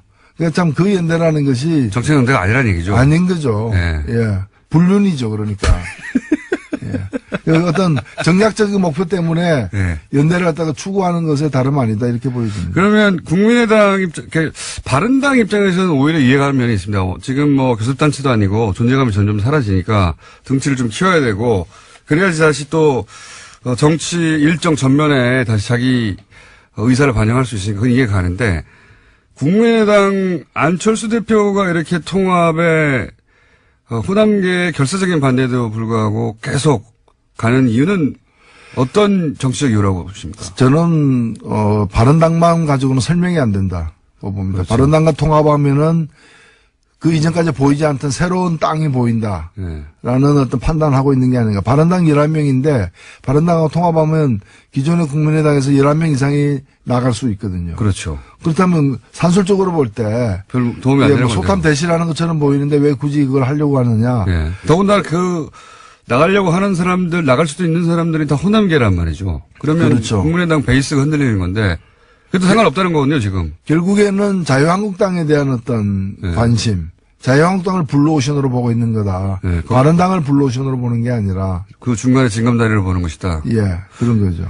그러니까 이제 그렇다면 이제 지방선거 이후에 판세에서 자유한국당이 그대로 갈 수 있겠느냐 이렇게 예상하는 거죠. 그러면서 이제 이삭줍기를 할 수도 있고 혹은 뭐 재편될 때 본인들이 그 중원을 장악하고 있으면 된다 뭐 이런 계산인 것 같아요. 예, 이제 자유한국당이 다음 대선에 큰 가망성이 없다고 보고 다만 그것이 넓은 땅이니까 이제 그 땅을 에 대한 어떤 그 애착, 관심, 포부 이런 것들이 있는 거죠. 그런 것 같습니다. 네, 실제. 근데 그게 과연 신대륙이 될지. 예. 사실은 신대륙이 아니죠. 구대륙이죠. 예, 가서 동화될지, 먹힐지 이런 건 가봐야 하는 거죠. 그래서 유승민 대표도 자신있게, 몸집이 작은데도 불구하고 통합을 얘기하는 것 같아요. 그 이유를 생각하다 보니까, 만약에 호남계 의원들이 다수인 당에 들어가서 자기가 힘을 발휘할 수 없지 않습니까? 근데 이제 그 이후에 말씀하셨듯이 호남계가 나갈 수도 있고, 그 이후에 이제 자유한국당이 흔들릴 수도 있고, 그러면 자기가 이제 보수의 적자로 나가는데 안철수보다는 유리하다. 이런 계산인 거죠. 그렇죠. 예. 예. 유승민 대표는 그 계산인 것 같고, 안철수 대표는 이제 탈호남 하고 나서 탈색을 좀 하고, 영남도 끌어안고, 그러면서 이제 우리는 영호남을 합한 합리적인 보수, 중도 보수의 적자는 나 아니겠냐. 사람들이 나를 봐줄 것이다. 이렇게 계산이 각자 다른 것 같아요. 그래서 정책연대는 페인트 모션인 것 같고, 그 그림을 양쪽 다 그리는 것 같죠. 예. 그래서 계속 가는 것 같고요. 자, 요건 어떻게 보십니까? 문무일 검찰총장이 갑자기 올해 안에, 이 주요 사건들 끝내겠다고 피로감 때문에 이 발언을 갑자기 했어요. 아니, 근데 주요 사건이라는 게 검찰이 만드는 사건이 아니라, 예. 그 수사 대상들이 저지른 어떤 범죄 행위가 드러난 건데, 예. 그러니까 주요 사건이 끝났냐 안 끝났냐는 거는 그 범인들의 예. 이제까지 어떤 그 과오, 범행의 정도. 예, 그거에 따라 달린 거죠. 예. 그래서 그리고 이걸 갖다가 시간을 정해놓고 예. 언제까지 한다 안 한다 내년부터는 안 한다 이렇게 얘기하는 거죠. 말이 안 되는 거죠. 말이 안 되는 거죠. 예. 예. 이게 식당 같은 데서는 내년 1월 1일부터는 설렁탕을 안 팔겠습니다. 지금은 많이 찾지만 이렇게 할 수 있는데 예. 이게 무슨 식당 메뉴도 아닌데 그러니까요. 그럴 수는 없는 거죠. 그러면서 내년부터 민생 쪽으로 하겠다는데 아니면 내년부터는 이걸 공수처에 넘기겠습니다. 이런 얘기를 하면 말이 되는데 내년부터는 더 강력하게 할 필요를 느낍니다. 이건 또 내가 모르겠어요. 그리고 어찌 보면은 현 정부든 과거 정부든 어느 정부든 이런 고위공직자들의 어떤 주요 범죄에 대해서는 항상 가차없이 수사하겠다. 시한을 두지 말고 예. 그렇게 얘기해 정답이죠. 뿌리를 뽑을 때까지 하겠다고 해야 되는데 왜 갑자기 피로감을 느낀다고 얘기했을까? 더군다나 소위 이 피로감이라는 단어는 몇 개월 전부터 이제 보수 정당과 보수 매체에서 피로감 온다 했었거든요. 피로감 안 왔어요, 저희. 필요한 분들은 이제 조사를 받는 분들 또는 조사받기 위해서 대기하고 있는 분들 출두 요청을 받은 분들 이런 분들이 필요한 거죠. 그러니까요. 예. 검찰이 왜 그분들을 걱정해 줍니까? 국민적 피로감이라고 하는데 저는 왜 이런 얘기를 했는지 자체가 이해가 안 갑니다. 저는 그 얘기를 더 이제 검찰총장의 얘기를 들어봐야 되겠습니다만은 얼마 전에 이제 구속특부심에서 그 영장을 갖다가 이제 기가 구속을 취소시킨. 예. 석방식의 김광민, 김관진. 그런 어떤 판사. 흐름들도 예. 사실은 그게 사람으로 다 연결되는 흐름은 아니라 할지라도 일정하게 지금 사실 정권만 바뀌었지 검찰이 다 바뀐 것도 아니고 법원이 다 바뀐 것도 아니지 않습니까? 맞습니다. 그걸 여실히 느끼고 있어요. 예. 예. 그런 어떤 잔존 세력들의 어떤 준동 이렇게 예. 또 보이는 거죠. 정의당 얘기를 한 가지만 하자면 지금 이정미 대표가 법인세 인상 반대 이런 얘기 하지 않았습니까? 법인세 인상 반대한 게 아니고 네, 법인세 관련해서 발언. 어저께 정부안 네. 그래서 법인세를 갖다가 인상하는데 2천억 이상 네. 영업이익 2천억 이상에 대해서 25%로 인상하자라는 정부안이 그게 있었는데 원안이 있었는데 워낙에 자유한국당과 국민의당이 반대해가지고 3천억으로 올라갔죠. 3천억으로 해가지고 양보안 아닌 수정안이었어요. 그렇죠. 네. 그래서 이제 수정안에 대해서 수정안에 반대, 대해서 그러니까 수정안 반대가 많아지면 원안이 통과되니까 네. 원안은 또 찬성할 수밖에 없으니까 네. 그런 의미에서 이제 수정안에 대해서 아하. 우리가 자유투표를 했어요. 그래서 네. 반대한 분도 있고 네. 찬성한 분도 있고 네. 그래도 현행보다는 낫다. 현행보다 나은 건 낫죠. 사실이에요. 맞죠. 근데 원안이 부족하다. 또 있기 때문에 네. 수정안에 부결되면 원안이 있기 때문에 원안은 좀 더 제가 내도 안 해도 가깝거든요. 네, 네. 그래서 저는 기권을 했어요. 세모표를 한 거죠. 세모표로. 고민 끝에. 예, 그러니까 우리가 그거는 자유로 법인세 투표에 대해서는 자유로 하자 이렇게 했기 때문에 그 반대한 것이 문제는 아니에요. 그렇군요. 요 디테일을 모르면은 아니 법인세 인상을 정의당이 반대할 리가 없는데 왜 반대했지 이렇게. 제가 낸 안은 아예 훨씬 센 안을 갖다 냈거든요. 네. 예, 근데 이제 그 원안이 안은, 원안이 맞다는 표현이군요. 정부 원안이 더 낫다. 네, 그 그런 얘기입니다. 표현이군요. 예. 네. 자, 이 전체적으로 시간이 벌써 다 됐네. 오늘 노회찬 대표님하고 얘기를 하다 보면 시간이 금방 가가지고 참 오늘 꼭 했어야 되는데 못 하신 얘기 있으십니까 혹시? 예. 그 얘기 하시고 가시죠. 예. 이번에 헌법재판소의 판결에 따라서 예. 그동안에 이제 허용되지 않았던 정당 후원금이 예. 이제 허용되거든요. 그거 의미가 뭡니까? 그러니까 정당에게도 공식적인 후원금을 원래는 의원 개인에게만 냈었는데 예. 의원 개인에게만 했었는데 이제는 정당에도 가능하다. 예, 정당에도 내게 돼 있습니다. 내는 게 가능합니다. 얼마까지 갑니까? 그건 똑같습니다. 500만 원까지 1인당. 500만 원짜리 그리고 10만 원까지는 세액공제가 되는 네, 그대로. 돌려받는 거고요. 그 대표님 후원금 다 찼습니까? 예, 찾습니다. 네. 예, 그래서 정의당에도 네. 정의당은 정의에 목마릅니다. 정의당의 정의는 후원금입니다. 네. 정의당은 정의 이전 자금에 목마른 상황이니까 지금 솔직히 그렇습니다. 솔직히 그렇습니다. 예. 정의당의 후원금 내만큼 대한민국의 정의가 실현됩니다. 알겠습니다. 정당에도 이제 후원금 가능하답니다. 개인이. 지금까지 정의당의 노회찬 원내대표였습니다. 감사합니다. 네, 감사합니다. 또 3연속 예. 이재용 삼성 부회장 판결 때도 저희가 3연속 4연속 막 연결했었는데 뉴스공장의 영장 전문 해설 판사님, 법무부인 동아의 사무장, 본인이 직접 영장 전담 판사 경력을 가지신 이정열 전 부장판사 또 연결합니다. 안녕하십니까? 네, 안녕하세요. 대한민국 사무장 중에 최고 스펙 아니십니까? 부끄럽습니다. 자, 간략하게 이제 이때까지 했던 이야기를 요약하고 오늘 네. 추가적으로 한두 가지 질문 더 드리려고 하는데, 예. 그러니까, 이것이 이제 김관진, 임관빈 석방부터 시작된 이야기입니다. 결국은 구속적부심을 네. 통해서. 이 석방이 법리를 넘어서는 어떤 정치적인 석방 아니냐 이렇게 얘기가 시작됐고요. 그러다가 네. 그 이후에 이제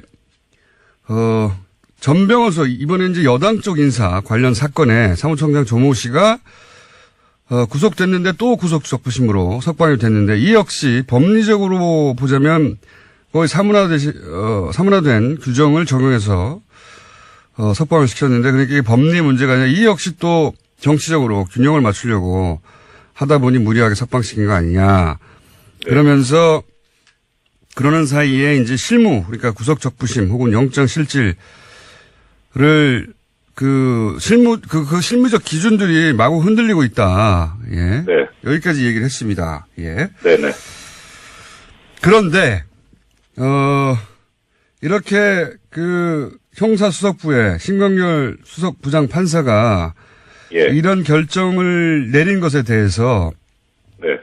법리가 아닌 문제인 것 같다라고 말씀하셨는데 거기에 그 시기적인 문제, 예. 네. 석방을 결정하는 시기로 볼 때도 이게 이상하다. 이런 예. 이야기를 하신 적이 있는데 방송 중에는 안 하셨어요. 이 얘기를 좀 설명해 주십시오.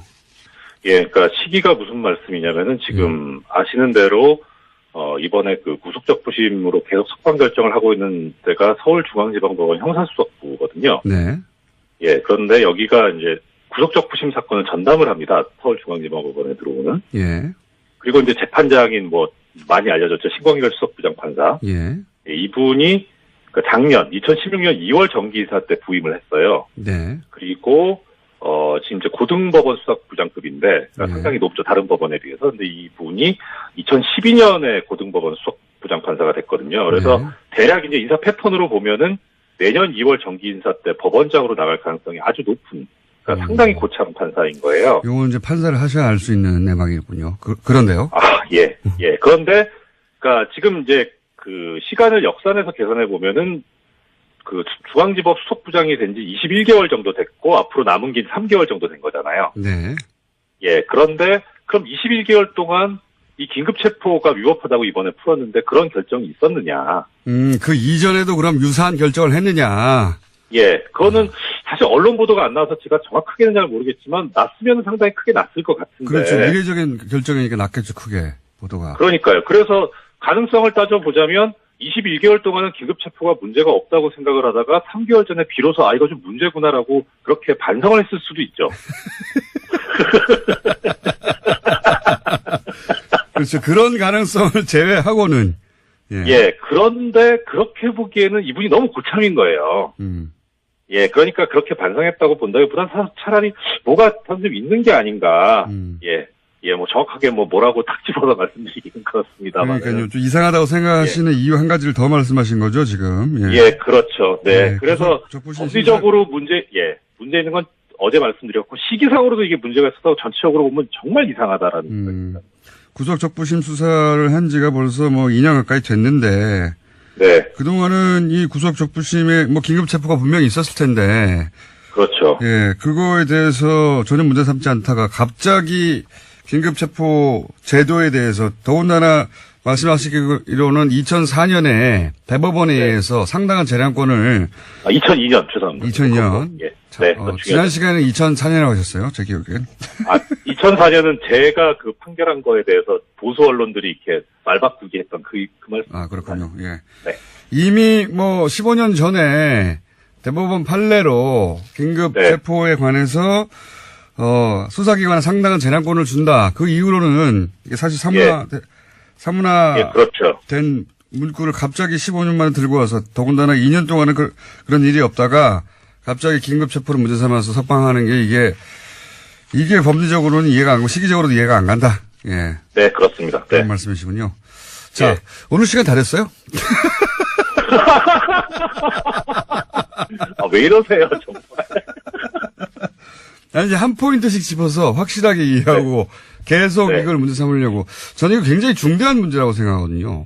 개인적으로. 예. 이제 언론에는 이 사안이 더 이상 등장하지 않는데 저는 굉장히 중요한 사안이라고 생각해서 계속 짚어가려고 하는 겁니다. 예. 맞습니다. 네. 자, 그래서 오늘 여기까지 또 하고요. 부회장님 시간 몇 초 다 남았어요? 뭐 한 30초 드릴게요. 30초요? 길다. 저기, 어제 이제 문무일 총장, 예. 발언에 대해서 아까도 계속 짚어주셨는데, 네. 저는 이제 그 말씀을 자세하게 드릴 기회가 있었으면 좋겠긴 하겠습니다만, 하나만 말씀드리자면, 예. 언론 보도를 이 청취자님들께서 유심히 좀 봐주셨으면 좋겠어요. 사실, 네. 어제 좀 방점이 찍혀있던 거는 상당한 비판을 받고 있습니다만은, 이 적폐 수사를 연말에 끝내겠다는 게 상당히 방점이 있었는데, 그렇죠. 네, 일부 언론 중에서는 석방 기준이 이상하다라는 걸 타이틀로 뽑아가지고 중점적으로 보도한 언론들이 있습니다. 보수 언론 중에요. 예. 근데 그게 뭐냐면 결국, 지금 적폐 수사를 연말에 끝내냐 안 끝내냐 이게 상당히 쟁점이었는데, 네. 근데 지금 법원의 결정에 문제가 없다. 그리고 네. 만약에 있더라도 이것은 법원과 검찰 사이의 갈등일 뿐이지, 네. 이게 어떤 다른 큰 그림에서 나온 게 아니다라고 하는 그런 의도에서 나오는 걸로 보여요. 그런 언론 보도가. 그걸 유심히 좀 봐주셨으면 한다는 말씀. 무슨 말씀인지 이해했습니다. 그러니까 네. 문무일 검찰총장이 법원과 검찰 사이의 갈등일 뿐이다. 이 구속 적부심과 예. 관련해가지고 나오는 것은 검찰과 법원이 서로 법리 해석이 달라서 그런 것이다. 라고 의미를 축소했네요. 그런 취지로 말씀하신 것 같지는 않은데, 언론 중에서 그것을 부각시키는 언론이 있다는 말씀을. 그렇게 부각시켰다. 자기들이 네. 원하는 대로 해석을 해서, 예. 네. 근데 저는 검찰총장이 이게 법원과 검찰의, 갈등일 뿐이라고 해석하는 것도, 네. 의도가 있든 없든 간에 너무 좁게 예. 프레임을 잡은 거라고 봅니다, 저는. 그렇죠. 맞습니다. 예. 그렇게 해석하면 안 되죠. 예, 세력과 세력, 그러니까 소위 이제 구체제가 이것을 저항하는 것, 이렇게 큰 그림에서 봐야 되는 건데, 검찰총장이 그런 그림까지 그려야 되는지는 모르겠으나, 굳이 말로 했으니까, 예. 네, 그렇습니다. 네. 요 이야기는 또 내일이나 모레 저희가 비는 시간 마련해가지고 다시 연결하도록 하겠습니다. 알겠습니다. 그 말씀 감사합니다. 예, 고맙습니다. 법무법인 동아리 사무장 이정열 전 부장판사였습니다. 사장님은 계속 사장님으로 계신다는데 화해 안 보내주십니까? 자, 뉴스공장에서 나경원 의원의 목소리를 듣다니 굉장히 문자가 많이 왔습니다. 예, 수백 개가 쏟아졌어요. 예, 한 번에 짧은 시간 내에. 뉴스공장의 선곡 외나무다리 압권입니다. 예. 고민 많았어요 저희가. 브릿지 오버 트러블 워더보다 여러 가지 다리가 나오는 노래를 고르다가 외나무다리가 가사에 나오는 걸 듣고 앞으로 제가 구원이 있는 정치인들 좀 있습니다. 네. 그분들이 나올 때마다 타이틀곡으로 외나무다리. 예, 구원이 있는 분들이 좀 있죠. 예. 자, 김미아 나선홍 씨가 진행하는 TBS 유쾌한 만남에서 안윤상 씨가 출연해서 공장장 성대모사를 하는데 기가 막히네요. 아, 그래요? 저희가 미디어로 한번 연결해 보겠습니다. 여기까지 하겠습니다. 시사, 과학, 코미디 다 넘어오고 때로는 다 성공할 때도 있고, 예, 때로는 다 망할 때도 있는. 원정호 씨 나오셨습니다. 안녕하십니까? 예, 안녕하세요. 예, 오늘 어떤 주제입니까? 설마 했는데 우리 과학기술계에도 블랙리스트가 있다. 그러니까요. 예. 이거 진짜 이해가 안 가는. 왜냐면 과학기술 이 분야의 분들이 갑자기 도로로 뛰어나와가지고 집회를 하는 경우나 막 성명을 정치적 사안을 적극적으로 내는 경우가 극히 드물거든요. 드물죠. 극히 드문데 왜 여기까지 블랙리스트를 만들었을까? 저도 그게 궁금한데 네. 일단은 블랙리스트를 만드는 것은 전 정권의 속성이 아니었나. 어떤 쪽에도. 그렇게 이해하면 사실은 예를 들어서 체육계도 만들고 다 만들었어야 될 것 같은데 그러니까 문화예술계는 이해가 가잖아요. 그렇죠. 예, 드라마나 영화가 미친 영향이 크니까 대중에게. 네.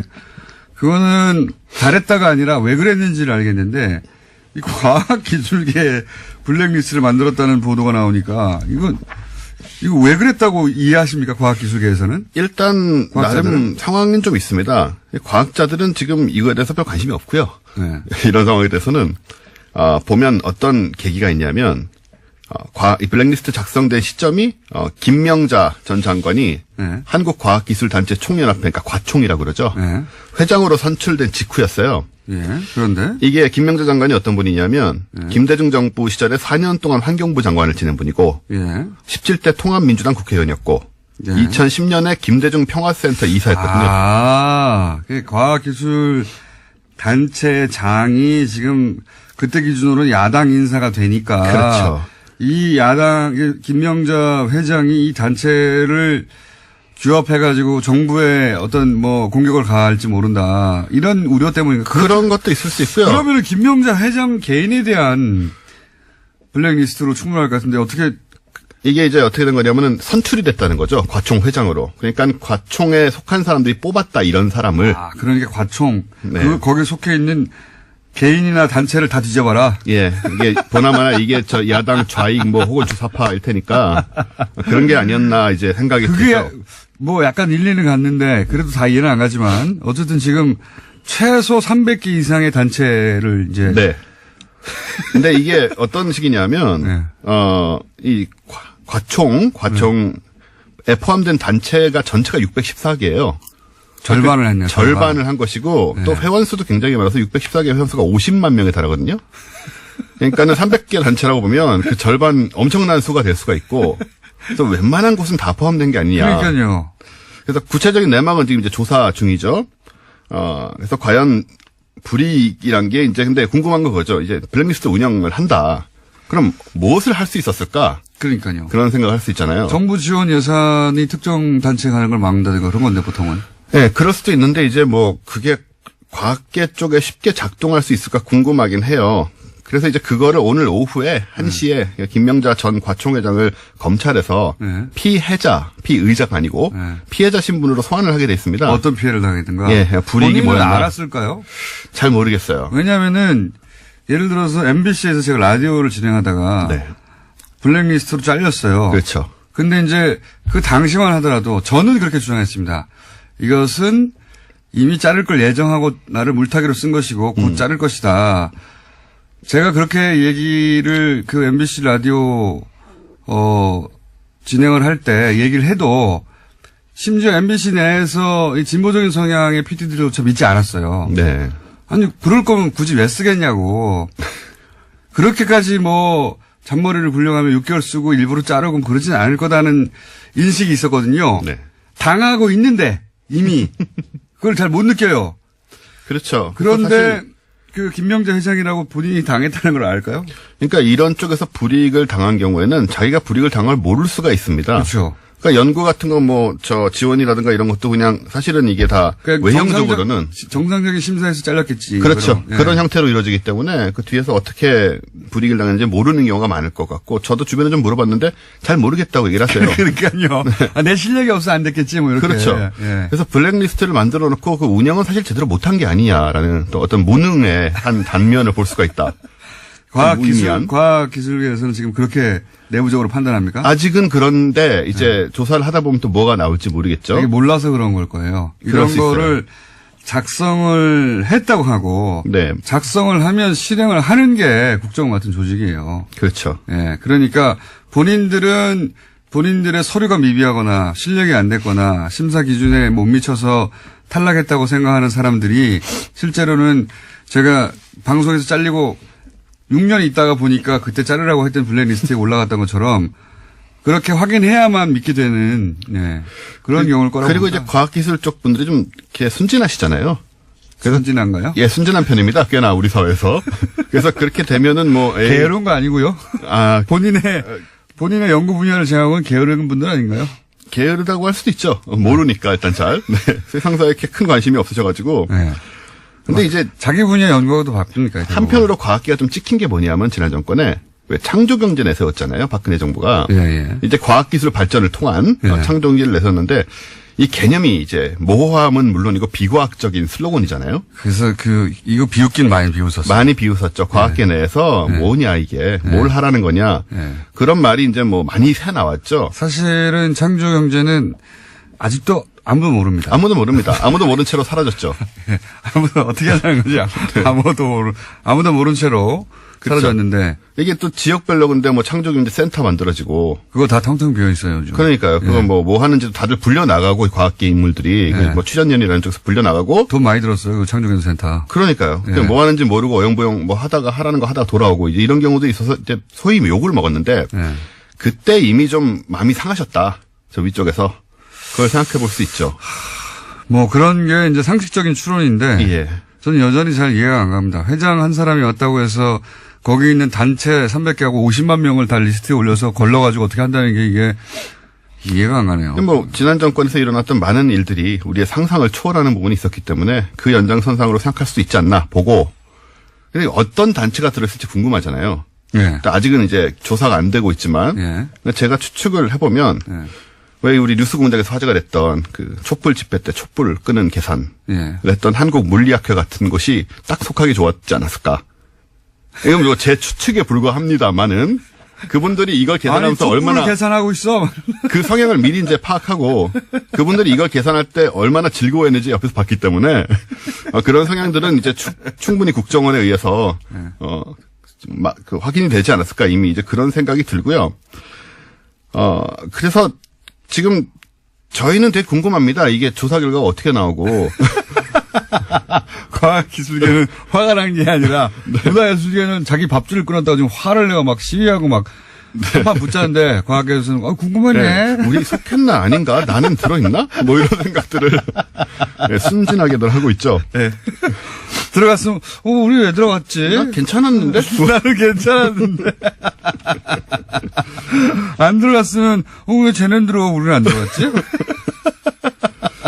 저는 이제 개인적으로 제가 들어있을지 굉장히 궁금해요. 본인은 본인을 과학기술인으로 분류했느냐? 과학기술인인지 아닌지도 잘 모르겠고요. 네. 이분들이 국정원에서 어떻게 분류했나에 따라서 제가 원종호 씨는 잡인이죠, 잡인. 예, 사실 안 속하고 문화예술인도 될랑말랑해도 안 돼서 거기도 못 들어갔거든요. 예. 그래서 제가 정체성이 불분명해서 성향은 되게 좀 찍힐만한데 원종호 씨는 문화예술계에 들어가도 전혀 이상하지 않죠. 우리나라 최초의 인디밴드 그리고 기타로 영국에 가서 학위를 따오신 분입니다. 그리고 네. 그리고 이제 방송 작가도 하셨고 네. 방송 작가로 유명한 다큐도 많이 하셨고 그다음에 지금은 이제 과학 팟캐스트를 하고 출판도 해서 베스트셀러도 냈고 그중에 크게 성공한 건 없어요. 그게 문제인 것 같아요. 지금 하고 있는 이 과학 기술인들을 팟캐스트로 소개하고 과학을 대중에게 알리고 이게 제일 크게 성공한. 그렇습니다. 네. 네. 지금 계속 이제 점점 더 성공하고 있고요. 그래서 아무튼 정체성이 불분명해서 여기도 제가 못 꼈을 것 같은데 근데 흥미로운 점 뭐냐면요. 과학자들 중에 실제로 진보적인 사람들이 많다는 조사가 있었어요.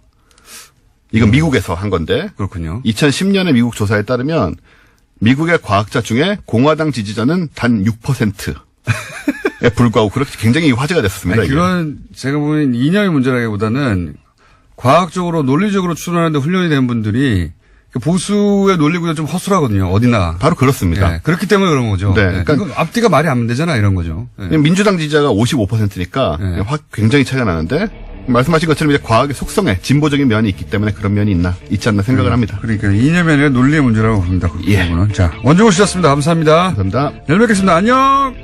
그런 새로운 질서에 대해서 다시 생각하고 리딩크하고 새롭게 등장한 현실에 맞설 새로운 길을 찾는 해 이렇게 정의했어요. 예.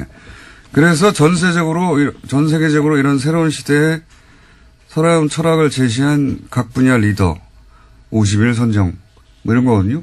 나름 권위 있는 겁니다. 여기에 등장하면. 네. 근데 거기서 문재인 대통령이 선정됐는데 전 세계 대통령 중엔 딱 2사람 되고 나머지는 뭐 변호사나 뭐 코미디언이나 기업가 각 분야 리더들인데 대통령 중에는 프랑스 마크롱하고 문재인 대통령이 선정됐어요. 근데 여기서 재밌는 것이 첫 문장이 재밌습니다.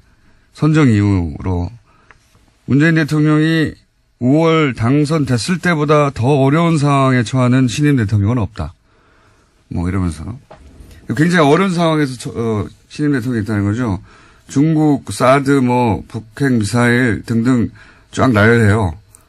그러면서 그걸 잘 극복해서 지지율이 아주 높다. 이걸 왜 제가 소개하냐면 미국 외교 전문가들이 현재 문재인 대통령을 어떻게 바라보는가 하는 시야가 거의 고스란히 담겨 있거든요. 예, 야당은 배가 좀 아프겠지만 이게 주류 미국 전문가들의 외교 전문가들의 시각이다 하는 관점에서 찾아와서 읽어보면 재밌습니다. 내용 자체가. 거기 한국에서 또 한 사람이 선정됐어요. 한국인은 아닌데 뉴스공장에서 인터뷰를 했었는데 러시아 출신이죠. 안드레이 랑코프 국민대 교수. 이분 왜 선정됐냐. 북한 김정은에 대한 이해 지평을 넓혔다는 겁니다. 한국에 계신 분으로 한국인은 아닌데 이분이 선정됐고 나머지 많습니다. 찾아보시면 재밌습니다. 잠깐 소개해드렸고. 자, 다음 뉴스는요. 네, 우병우 전 민정수석 관련된 뉴스인데요. 우 전 수석이 박근혜 정부의 비판적 성향을 가진 교육감들을 불법 사찰하도록 하고 이것을 국가정보원에 요구했다라는 정황이 드러났다고 한국일보가 보도했습니다. 우 전 수석은 지난해 3월 말 국정원 쪽에다가 정부 시책에 비판적인 교육감을 상대로 실질적 견제가 가능한 내용을 정교하게 파악하라 이렇게 요구했습니다. 그러니까 개인 비위 의혹 등을 파악해서 직접 압박을 가할 수 있는 내용을 알아오라고 한 건데요. 우 전 수석은 이 같은 내용을 파악하는데 열흘 안팎의 시간을 주고 집중 사찰하도록 지시했다라고 합니다. 그러자 국정원 쪽에서는 정교조 출신 교사의 교육청 발탁 인사, 친교육감 인사의 내부 승진 같이 특혜 의혹으로 공격할 수 있는 거리들을 파악해서 보고했다라고 합니다. 네, 박근혜 청와대는 이런 식이었어요, 다. 그러니까 국가 정책을 정하고 자기가 원하는 방향으로 끌고 가려고 반대하는 인사들은 개인 뒷조사를 하는 거죠. 개인 뒷조사. 네. 이게 무슨 정책과 정책에 부딪히는 게 아니라 말 안 들어? 예, 뒷조사 해봐. 죽여. 이런 거거든요. 예, 이건 뭐 시정 잡배가 하는 짓인데 이런 식으로 했고 그 선봉에 우병우 전 민정수석 있었다는 건데 예, 여전히 우병우 전체에게 지급하고 있습니다. 알겠습니다. 예, 사실관계는 오늘 여기까지 하고요. 예, 예산 문제는 오늘은 민의로 어제 잘못 나갔던 방송을 정정하는 차원에서 민의를 잠깐 했고요. 예. 요 예산 얘기는 다시 한 번씩을 또 따라잡겠습니다. 할 얘기가 많기 때문에요. 오늘 말씀 여기까지 듣겠습니다. 감사합니다. 네, 감사합니다. 네. 그러니까요. 예. 그러니까 한 30만 정도가 24만 뭐 그 정도에 들지 않는다는 걸 입증하기 위해서 서류를 내야 되고 그걸 처리하는 공무원이 더 필요해요. 예산도 더 필요하고 이게 말이 안 되는 것 같은데요. 어쨌든 아동수당은 그렇게 됐습니다. 나머지 분들은 이제 서류를 내야 한다. 자기가 하위 90%라는 말, 걔네도 좀 웃기긴 한데 하위 90%에 든다는 걸 입증하기 위해서 내가 상대적으로 더 가난하다라는 걸 입증해야지 이걸 받는 거죠. 예. 이건 철학적으로도 안 맞는 것 같은데. 자, 다음 뉴스는 뭡니까? 네, 유엔 사무차장이 어제 북한을 방문했습니다. 북한이 초청하고 유엔이 이에 응한 건데요. 제프리 펠트먼 유엔 정무 담당 사무차장이 어제 오후에 베이징을 거쳐서 평양으로 들어갔습니다. 유엔의 고위급 방북은 지난 2011년에 인도주의 업무조정국장 방북 이후에 처음인데요. 나흘의 방문 기간 동안에 리용호 외무상 등 북한 당국자들과 만날 예정입니다. 논의에는요, 북핵 문제도 포함될 것으로 보이는데 한국 정부와 유엔이 협의를 거쳤다라는 게 유엔 외교관의 설명입니다. 그렇군요.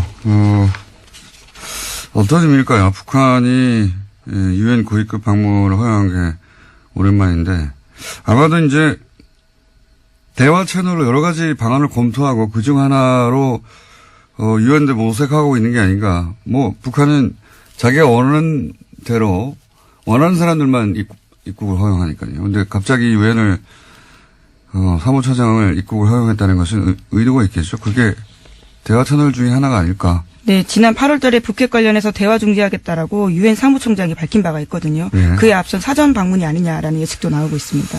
그렇군요. 예. 유엔 얘기하고 외교 얘기하니까 갑자기 생각난 건데 어제 포린 폴리시라고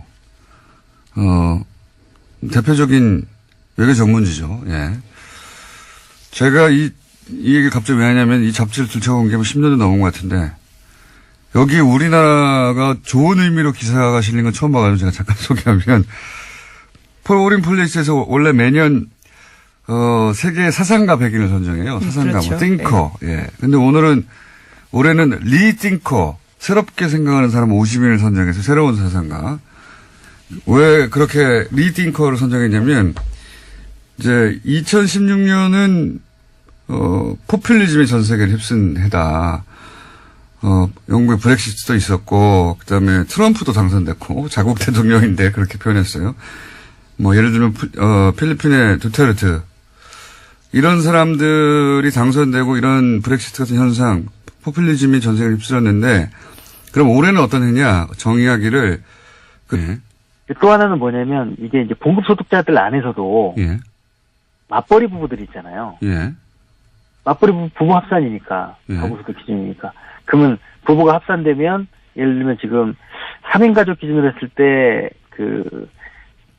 723만원, 부모와 아이를 둘이면 800만원 뭐 이렇게 되는데, 예. 700만원이라고 치면, 예. 부부가 합쳐서 700만원을 벌면 또 20%에 드릴 수 있는 거죠. 그리고 또 제가 이제 이걸 보다가, 아직 언론에서 그 대목을 지적하지 않던데, 네. 이렇게 되면은, 어쨌든 10%를 걸러내야 되는 거 아닙니까? 그렇죠. 예. 90%만 주기로 했으니까, 이게 이제, 0세부터 5세까지 영유아 아동 전체면 누구든 다 지급되는 건데, 이걸 이제 90%만 주기로 했으니까, 그러면 내가 그 90%에 들어간다고 하는 걸 입증하기 위해서 서류를 내야 되는 거 아닙니까? 그렇습니다. 그거 문제도 있고요. 예. 그러니까 이 시민들의 불편도 있고, 공무원을 늘려야 되는 문제가 있습니다, 또. 그렇죠. 예. 왜냐면, 예. 국세청에서, 우리나라 국세청이 세계에서 1위거든요. 1인당 그 세금을 걷는 액수가 전산화돼가지고. 예. 그런데, 탈세라든가 아니면 민원을 처리하는 분들이, 예. 겨우 1%도 안 되는 돈 때문에 전체 조직의 20%가 움직이거든요. 그렇게. 그런 것처럼 마찬가지로 여기서도 누가 10%냐. 그렇죠. 예. 90% 이걸 가려내는 행정에 들어가고요. 복지부 쪽 얘기는 최소한 기초지자체마다 2-3명 이상은 공무원을 새로 뽑아야 되는 거 아니냐. 추가로. 예. 예. 그렇습니다. 왜냐면은 저절로 90% 이하라는 걸 스스로 알 수가 없기 때문에. 네. 그러면은 이제 내가 90% 이하라는 걸 입증하기 위해서, 그러니까 10%를 걸러내자고, 네. 나머지 90%가 서류 준비를 해서 내야 되고, 공무원들은 전 국민 중에 이제 해당되는 90%를 지원하기 위해서 서류, 분리를 해야 되는 거 아닙니까, 분류를. 굉장한 낭비인데요, 사실. 예. 대상자가 253만 명인데요. 예. 그 중에서 25만 명을 가려내기 위해서 253만 명 전체가 서류를 내야 되고, 또 25명을 가려내기 위해서 또 공무원들이 또 움직여야 되고, 그래서 공무원 이번에 2,700명 줄였잖아요. 예. 한 1,000명은 이것 때문에 들어갈 가능성이 있습니다. 그러니까 자원정부 얘기하면서 이걸 줄였는데 실제로는 이것 때문에 더 큰 정보가 필요하게 생겼어요. 앞뒤가 안 맞는, 그래서 막상 하면 더 숫자가 늘어날 수 있다는 게 전문가들 얘기입니다. 알겠습니다. 이거를 10%를 깎느라고, 이게 선별복지라고 하는 이제, 보수의, 예. 예, 참고로 구호를 위해서. 예. 참고로 말씀드리면 OECD 35개 국가 중에서 31나라가 이 아동수당을 이미 했고요. 예. 그 중에 20개 국가가 전액. 이것도 역시, 지방선거 끝나고 나서, 예, 아동수당도 지방선거 끝나고 나서, 예, 지방선거 이전에 하면 정부 인기가 올라간다고.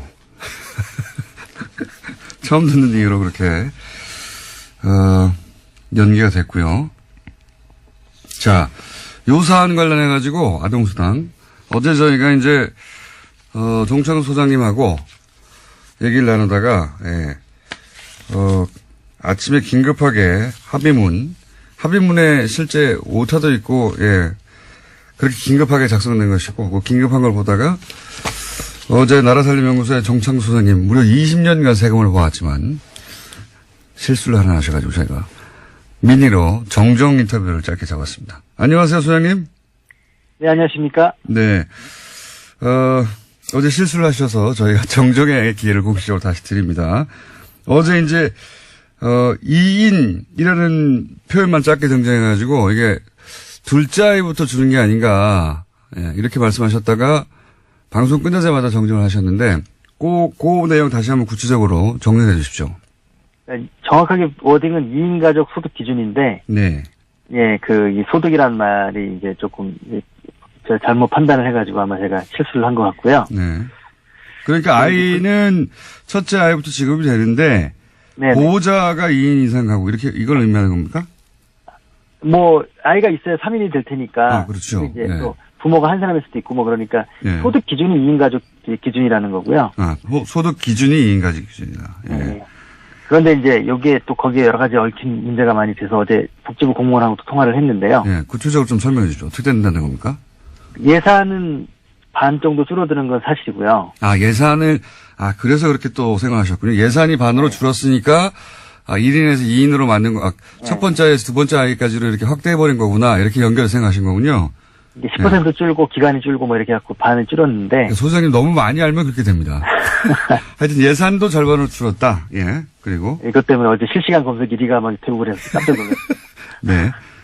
네, 아무튼 그런데 여기에 지금 우리가 좀 간과하지 말아야 될 문제가 뭐가 있냐면. 예. 거기에 이렇게 바쁘게 쓰다 보니까 소득 기준이라고만 표시를 한 거예요. 소득 기준. 예.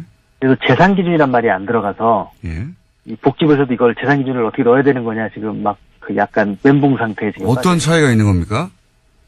왜냐면 소득 근로소 월급 받는 분들. 네네. 그런 분들은 소득이 좀 클리어하잖아요. 예. 근데 그게 별로 없고 재산, 부동산 뭐 이런 분들 투명하지 않은 분들이. 예를 들어서 경우에. 100억대 건물주다. 네. 이럴 경우에 이제 그 소득이 정확하게 안 잡힐 수도 있다. 임대료도 막 등록이 안 돼 있고 막 그렇게. 아하. 그러니까 실제 봉급 생활자들은 급여가 높다고 빠지는데, 예, 훨씬 더 실제로는 많이 버는 건물주들은 받을 수도 있다. 이런 얘기겠네요. 네, 그래서 이후에 이게 이제 좀 다시 바뀌어야 될 것 같고요. 안녕하세요, 김호준입니다. 예산안이 통과됐습니다. 개인적으로 가장 아쉬운 것은 아동수당입니다. 당초 보호자 소득과 무관하게 0세에서 5세 아동을 대상으로 했던 정부안은 야당의 반대로 소득 수준 상위 10%의 지급을 제외하기로 했습니다. 상위 10%는 그 돈 없어도 아이 키울 수 있지 않느냐. 보수가 항상 주장하는 선별 복지죠. 19세기 초 나폴레옹은 프랑스 혁명을 계승한다며 봉건적 의무와 농노제 폐지 그리고 전 시민에게 단일한 세금 체계를 선언했습니다. 왕과 귀족끼리의 동맹으로 유지되던 봉건국가에서 국민이 국가를 구성하는 소위 국민국가로 역사는 그렇게 발전을 합니다. 왕이나 귀족이 아니라 국가에 세금과 병역의 의무를 지고 국가는 그 국민의 보호 의무를 지게 된 거죠. 이후 가난한 빈민을 구제하는 구휼의 개념을 넘어서 국가가 국민 보편적 삶의 기본을 보장하는 복제 개념이 탄생합니다. 강도를 신고하면 경찰이 당신 소득의 상위 10%인가 아닌가 묻고 나서 출동하는 게 아니죠. 치안은 국가가 국민 모두에게 지는 보편 의무라서 그렇습니다. 자격은 국민이기만 하면 됩니다.